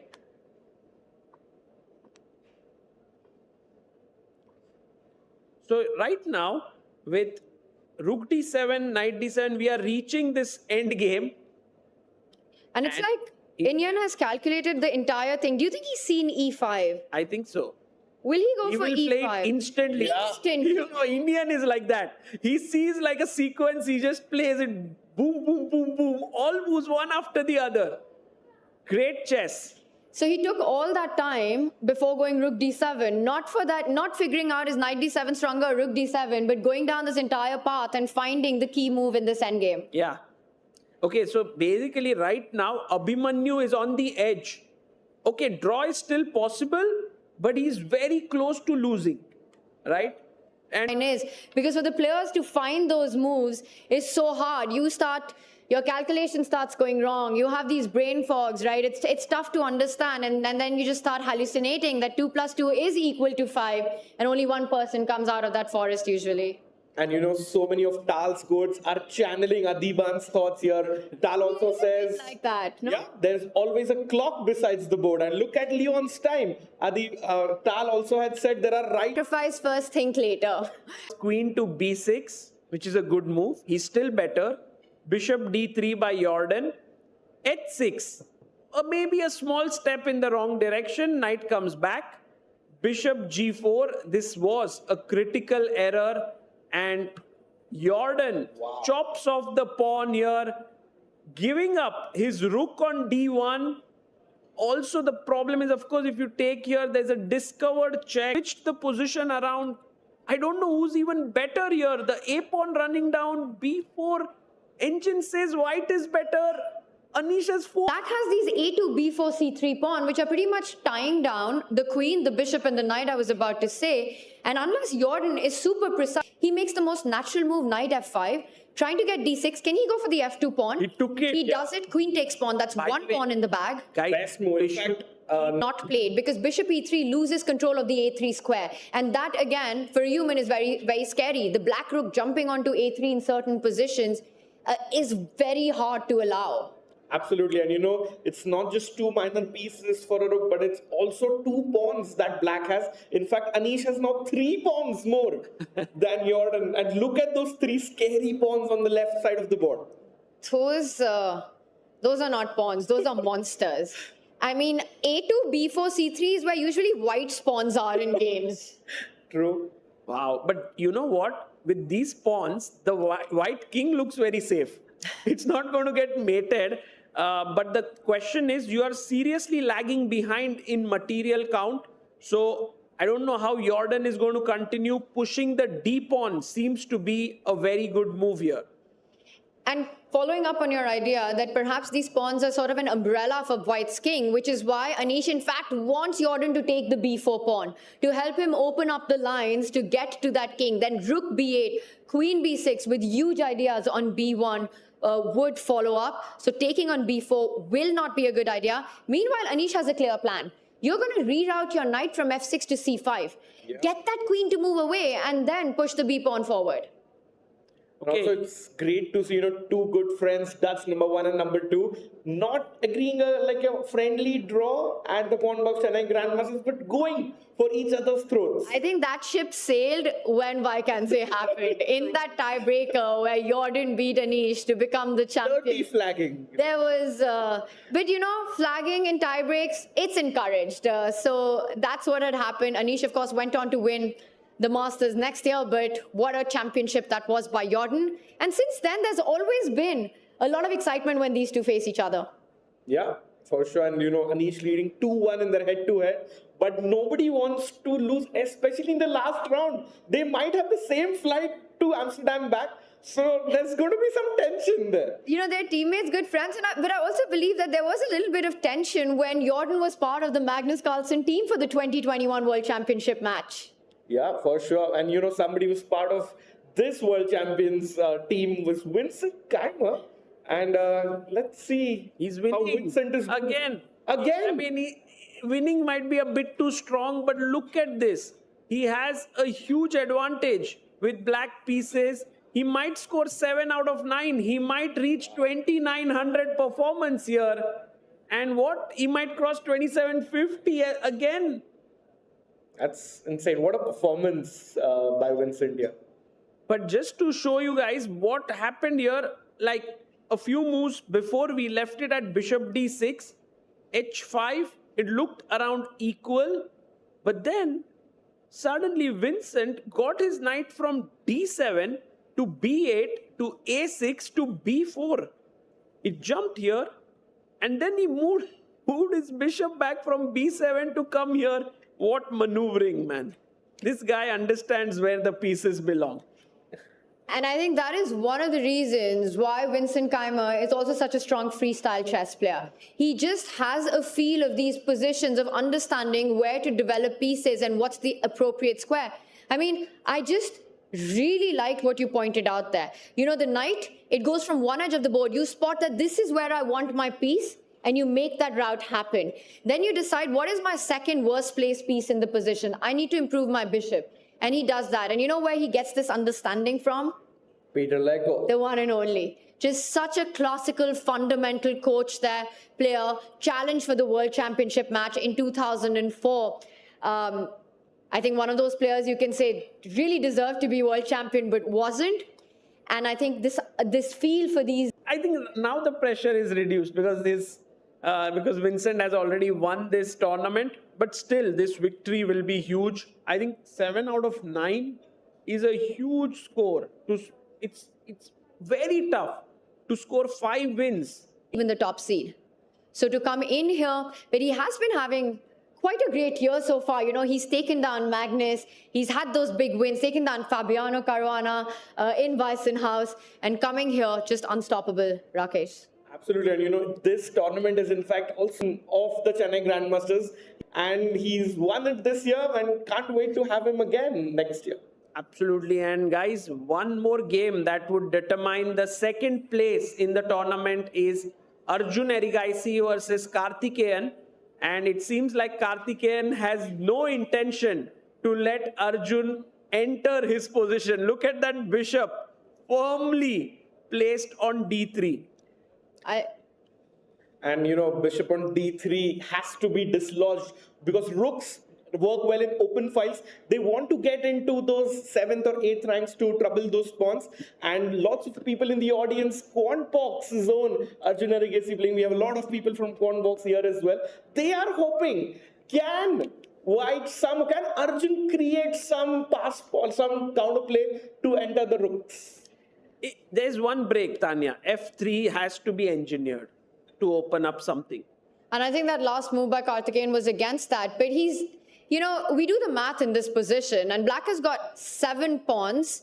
I hope I got that right. 7 pawns versus 5. And that's bishop and 2 pawns for an exchange. So that's 5 points versus 5. So even from that perspective, Karthi is doing pretty well right now. He realizes that f3 needs to be stopped. He placed the rook on f5. Arjun knows that's the only break in the position, reinforces that threat. An exchange is only as strong as the open files the rook has. f3 is the way to go here. He needs to find a way to make that happen. And I think he will. Yeah, he will play this move, but will it be enough or not? We'll see. To win, should we head back to the challengers? I just want to, before we finish that thought, f3, if you can maintain both rooks, as white is much stronger than f3 if a pair of rooks is traded off.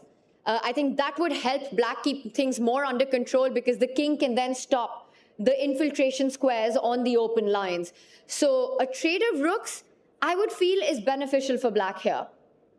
Yeah, looks like for sure. And in fact, if Arjun and Murali draw, they end up on 5 out of 9. Vincent can win the event by 2 points. Wow. That's massive. That's massive in a 9-round event. And rook g5 check. Maybe Karthikeyan just doesn't allow this to happen. You have to go back. He comes back, stops f3. And perhaps we could even see a repetition. Yeah. But are you going to be able to stop it? Because there is an idea of going, I was going to say king to g2, but we are seeing a repetition. So Arjun going for this. King g3 played and Karthi takes a pause. Arjun is happy here with a draw. Is it going to be Karthikeyan who will play more? But I don't think as Black you can play for more in this position. You've maximized everything. Oh, he does. Plays on for more. Karthikeyan wants a win here. Wow. And I guess his point is if f3, he wants to play h4, gaining more space, because if you take here, e takes f3 is just winning. So that could be his idea. Although after king g2, it's still... But then you take on f3 and you have bishop e4. So you might not have the time to capture back. True. That's very nicely spotted, Tanya. Yeah, maybe that's why he thought it's good idea to play on.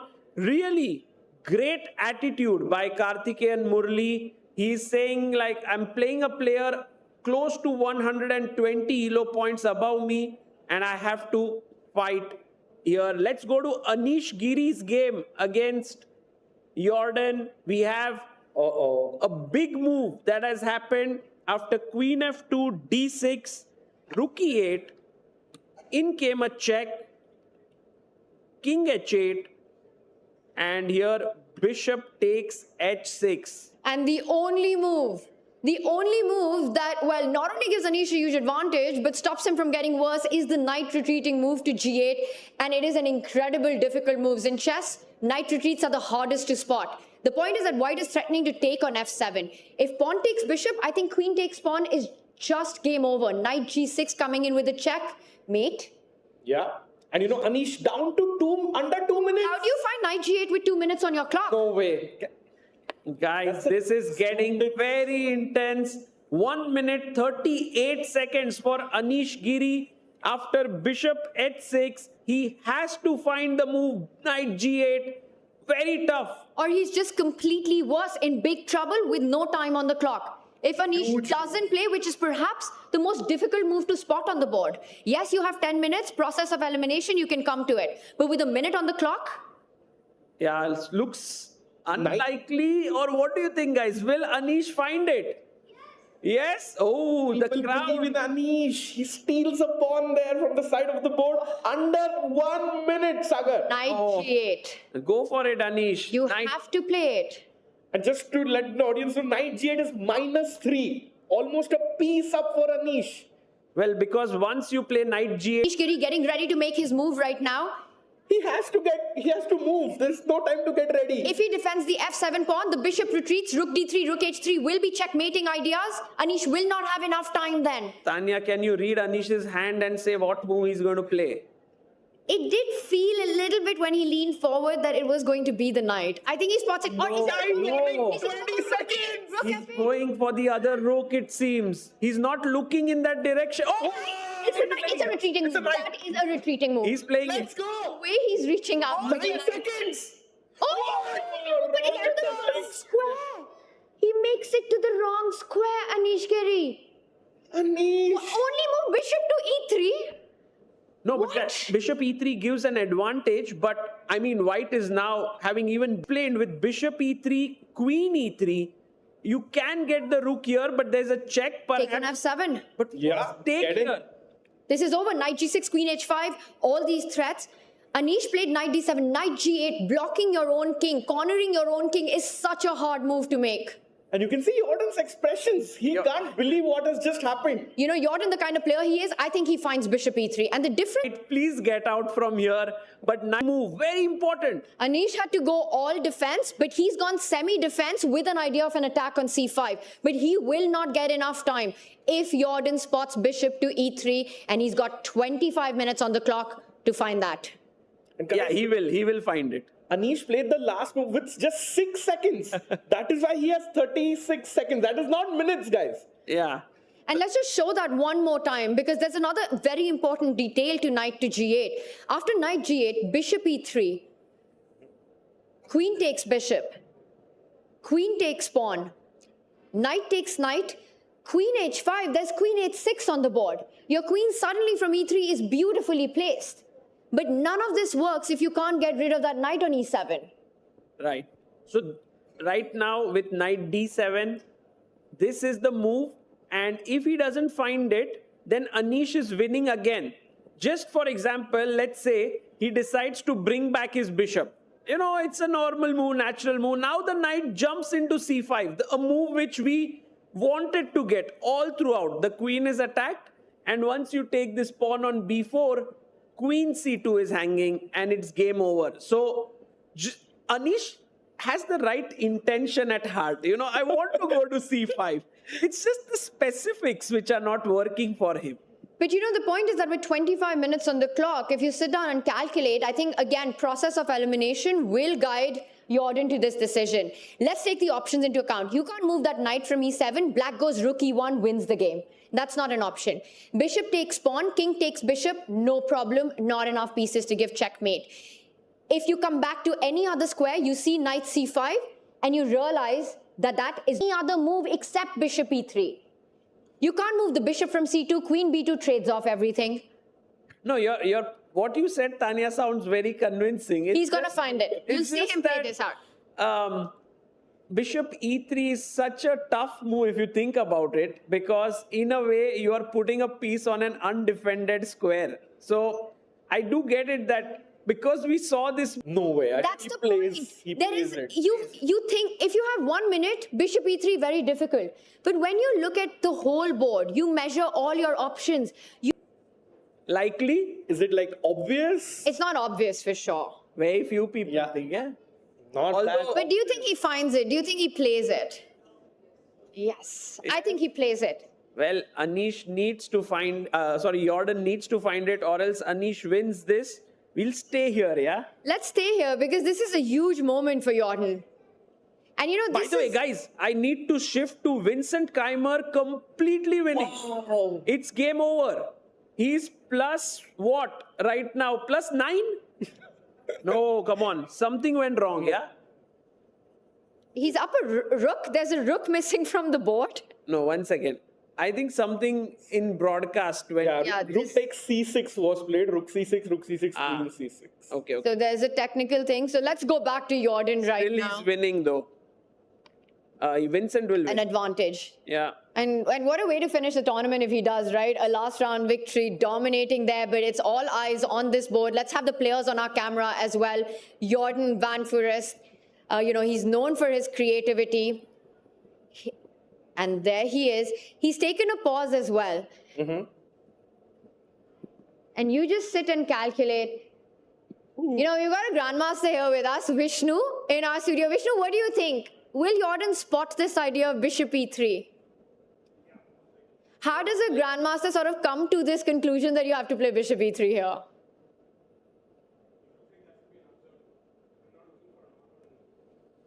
Yeah. Vishnu for says- something. To absurdities about the whole position, right? You're looking at ideas because you're down material. Where do you get a2, b4, c3? This is as non-standard as chess gets. So you're looking for non-orthodox moves here. But bishop e3, Yeah. the only way for black to protect f7 is to play queen f6. Exactly. I was But then coming. queen d5, idea queen h5 check. You cannot stop queen h5 with pawn to g6 because bishop t4 pins the queen. Pins and wins. Wow. Wow. And everything. The problem is this knight taking away this square, yeah? Knight to g8. So That- important. It was the moment. It had to be found. And again, I think that if Anish doesn't have enough time, the game can completely turn around given the nature of the position. You remember my theory? You guys were like, that's not a good theory. But actually, it happened just that way.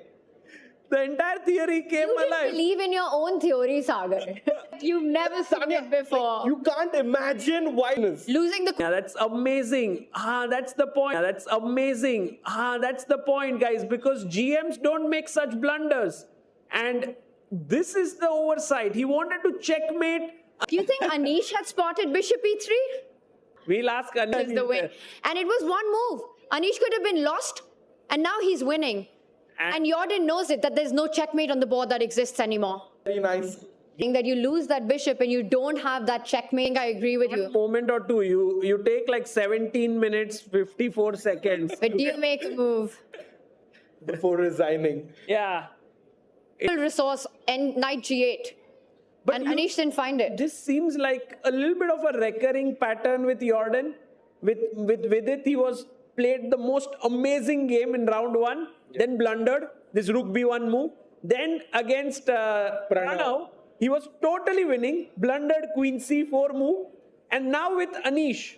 And perhaps it happens with the most creative players that they are not extremely precise in their calculations. And that could be the reason. I think he sees it now. He played bishop c1 just thinking, why do I even need to give up my bishop? I'm just winning. I'm just checkmating on the next move. But he realizes, and let's just show that one more time, Sagar, the problem, what it was, the blind spot, as you said, about this position. This is what Jorden was relying on. This looks so tempting, right? Queen in the center, attacking, checkmating one. And everything else apart from this move is winning. But this is what Anish wants to do. And check, drops back, and if you count the material, black. The checkmate in one. This is heartbreaking. And I think Jorden also, this is the moment where he's thinking about bishop to e3. I think now seeing knight c5 on the board, whether it was on his radar earlier or not, what's gone is what you start to regret in these times. Yeah. 5 points. He's moving a lot on his chair as well, Anish. He knows that this is going to be his first win. Yeah, but what a big win, right? Because if Karthikeyan and Arjun draw, then Anish joins them on 5 points, which means he becomes joint second in the tournament. Yeah, suddenly +1 looks like a great score. It's just Vincent ran away with the tournament, but 3 players might end up with the tight second spot. Yeah, and for Anish, Chennai might become a place to come again. You might be like, okay, nice event. Yeah, Anish sees it through. This is quite painful, actually, And that is what chess is, right? You've got relief and joy on one side, and then you see how agonizing it can be for the player on the other side. One move away from win, and that's the move that it all turns around. And now you're just completely busted, to the point where you can't even fight on. True. Jorden having those 17 minutes of time. It's down to 15 now. Tanya, you spoke about the 5 stages of grief. Probably Jorden going through them right now. It's heartbreaking, especially losing the last round game. Yeah, and the 5th stage of grief is acceptance. In chess, there's a 6th stage, and that's resignation. And I think we're going to see that. Yeah. Oof. Okay, guys, we will keep this camera on, right? Let's keep the camera on. And I just want to show you. He's about to play. Yeah, you can. Yeah, we can just keep this on so that we can see Jorden, what he does, which move he makes, very quickly come back. From one of the viewers, if I take the knight, Queen C4, then I take the bishop. You wanted to, oh, that's such a smart idea. King here, and yes, you could have made a repetition, but perhaps the knight will jump back. Very smart, very smart. Yeah, very creative as well. Do you think, well, maybe Jorden might play just one more move with Queen D5 and then resign, but once they resign, do you think we'll see the hand movements there of Bishop E3? Do you think it will occur in their analysis? I'm not so sure about Bishop. Oh, in the opening, why did you play BD2 and stuff like that? But if we see Bishop on E3, it's definitely that moment that we're talking about. If they're, like, to all the detractors who thought, I'm going to have 9 draws in your face, this is what I've got. I've got my first win in. Yeah, we are all waiting for Anish's tweet now. Some tweet. This is going to be something funny and a little dig at Jorden probably. Equal position, kind of stabilized a bit. We will see the analysis here as well. Abhimanyu Puranik. So right now, Tanya, Rakesh. And Absolutely. Last move in chess and miracles happen. And Bishop to C1. And a grandmaster of Jorden's level just having that miss in that moment.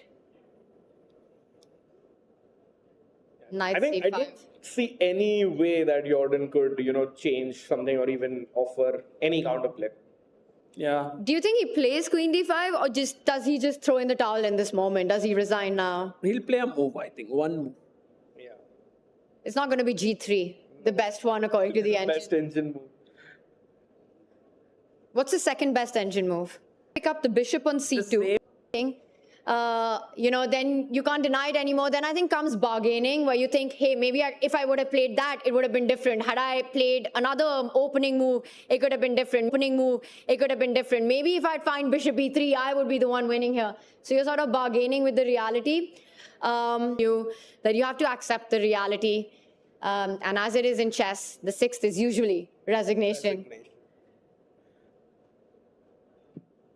There is depression that comes before acceptance. I think Jorden is in that phase right now.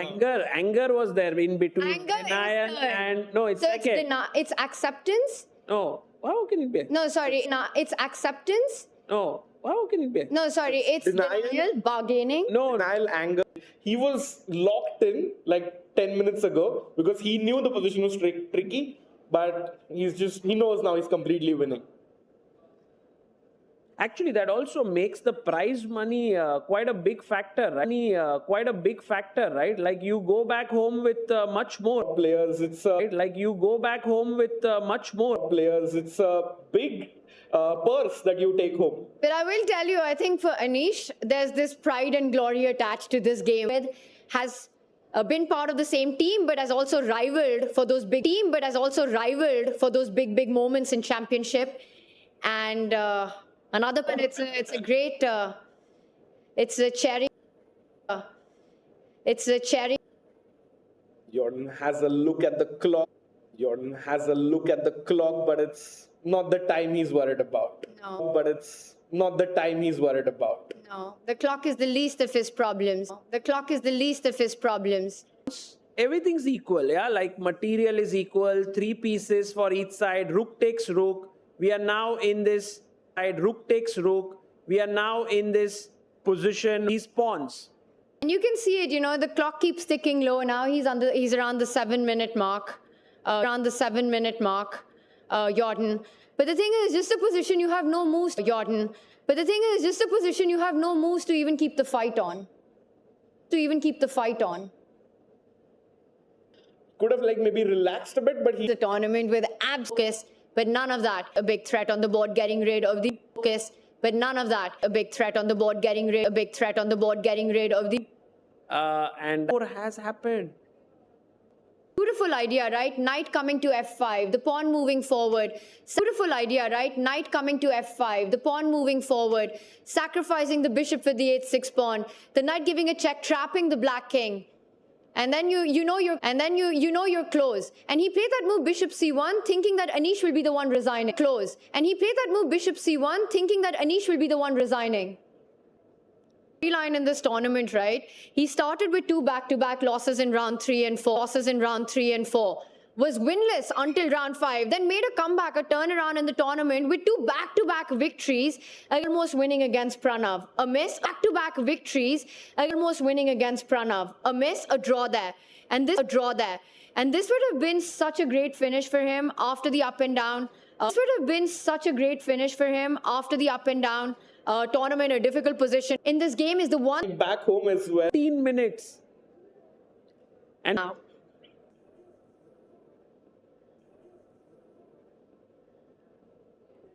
Under 3 minutes now.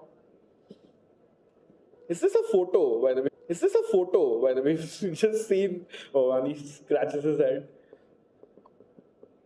I'm really curious to know if either of these players, but was bishop e3 on their radar at all? I think after he played bishop. I think after he played bishop c1. Probably Jorden spotted c1. Probably Jorden spotted And seeing knight c5. it was knight on c5. So it's the move had so much importance. So much importance. by the way, guys, look at this rare option. No, it's going to be 5. One is coming. So Vincent. Oh, Vincent is just so.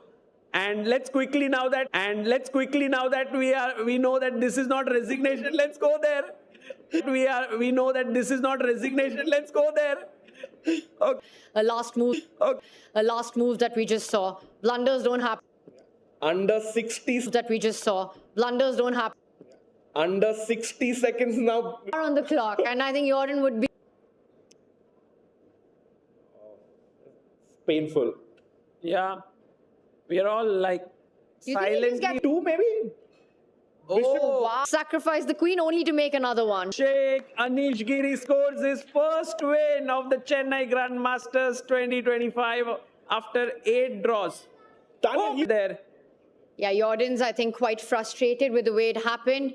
And Anish pointing out the winning move there. yeah, 0 now. Yeah, the Chennai Grand Masters wins. Hit. Against Adhiban. King e3, queen g5. King e3, queen g5 maybe. Eve. King e3, queen g5 maybe. Eve. Check. And then you win this. And then check. And then you win this. And then perhaps this is. Oh, by the way, Leon is down to 8. You know, you can. Oh, by the way, Leon is down to 8. You know, you can guarantee yourself a tie. Everything is possible. Now, definitely. because if queens. Is forced to trade queens with queen e3 check. But Tanya, why did he allow those 2 connected pawns for white? You know, he's going to be suffering, Leon Mendonca, in this endgame because of the 2 connected passes that. Anish here joining in, scoring a very important win in the last round. Guys, congrats, because therein is the champion going to be decided. Adhiban versus Leon Mendonca. You see Pranesh. Yeah. Oh, ED, BC, Rook D. Actually thought it's completely over, but then it's not. Okay, the last final. Very often when you have to win the game, you have to calculate one more line and then it's over. Yes, this is just last line for Adhiban. He has 2 minutes to work it out. I believe he will be able to do it. And Adhiban actually will reach 6 points. He's played a fantastic event. This last round, Gukesh and I was even thinking it's gonna. Oh, by the way, guys. This what you said. Play. Usually, it's either lost or it's a draw. Yes, it's a. Click to play. Yeah, but if I just run with the king and You want to collect the e6 Is there Tsuk-Swang? Yeah, Tsuk-Swang? Yeah, I think you come with king to e5, Yeah. and then with rook on I would h6, just- king h7, you go king f6, and it's... Yeah, I think you come with king to e5, Yeah. and then with rook on I would h6, just- king h7, you go king f6, and it's Tsuk-Swang. Tsuk-Swang. Also, So- you infinite tempo moves on. Saying it's lost, so we are more confident, but... No, Right. it also feels wrong if it wasn't lost. Yeah, with this pawn.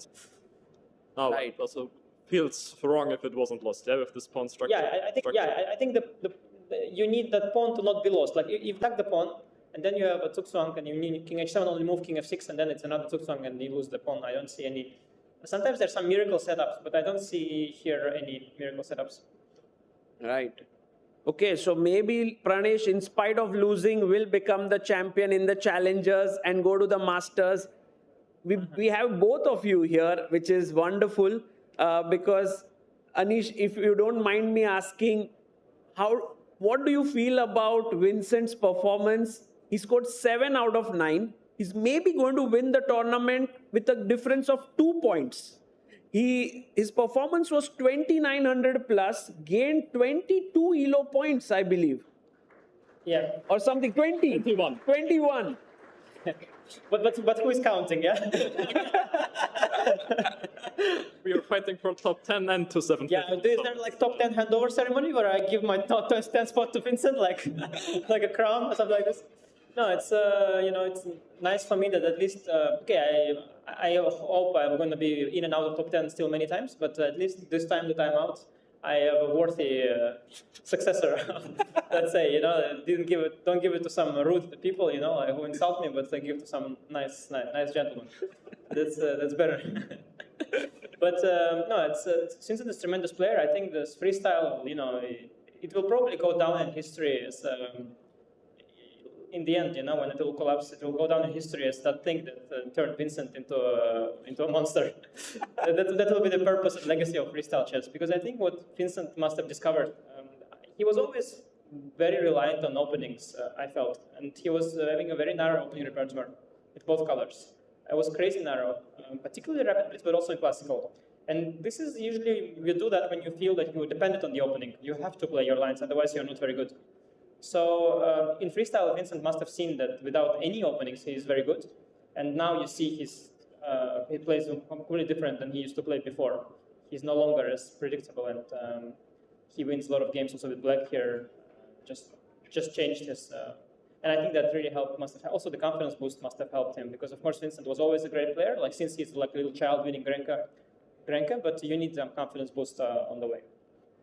Vincent, we are just absolutely amazed by what you've achieved here. Sorry, but the bar says Like I was about to say, like, how is this a draw? Ooh, man, Abhimanyu is on the edge. Yeah, he's not letting it go. He wants the tie breaks to happen, Anish. You see, doing the tournament at 12 was for challengers. How is this ever a draw? Yeah, no, there is some sort of. Yeah, I understand. I think when I go king c5, I go rook a6. No, I think we can just give both pawns. It's still a draw, because f pawn will not move. Can you say? Yeah, I think maybe it's just. I don't know, but it can't be, right? Like I will do. Could be. I mean, what you are saying is just give up e4 and e6. It's a hypothesis. Let's not. Yeah. I'm not sure. It's a hypothesis. like how? Okay, so how do you want to defend any of those pawns? I was hoping I can defend them by. Yeah, you go to c5, king h6. You go.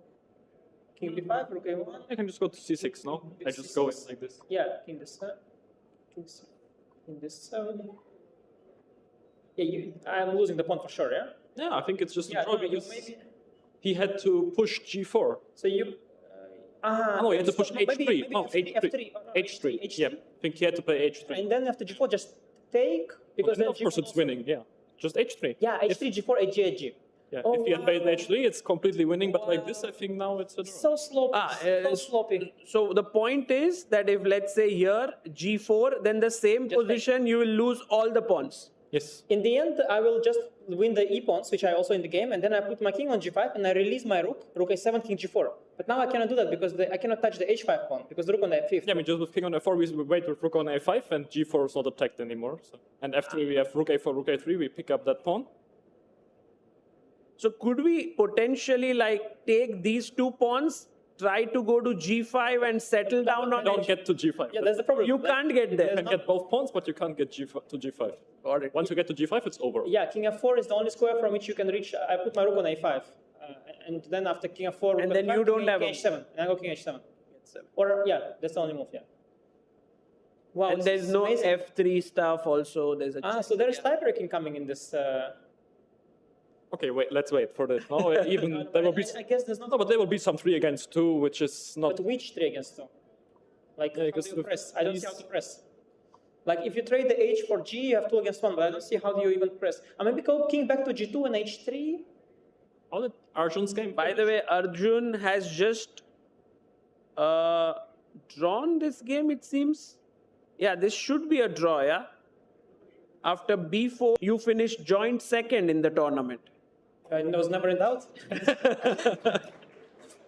I mean, credit goes to Vincent. He beat everybody else. So my path was clear, you know, the path. T5, CTED, I saw this again, but... You mean with g6 or without? With here, I thought that. Yeah, it's really very bad. There's the line 96 night before, but here you can't even do this. Yeah, like GF? No, 96, yeah, but it's a game. 96, d5, knight, d5, knight, d4, and c5. Some kind of theory-ish thing. I saw some game like this. But with GF, I think, yeah, you mean? C5. Ish thing. I saw some game like this. But with GF, I think, yeah, you mean? C5. Yeah, but GF also, I think, no? GF I can do the same or not? No, but EF is the same. If it just goes knight e5, knight a4, it's only a question of how bad this position is. I think I'm quite solid.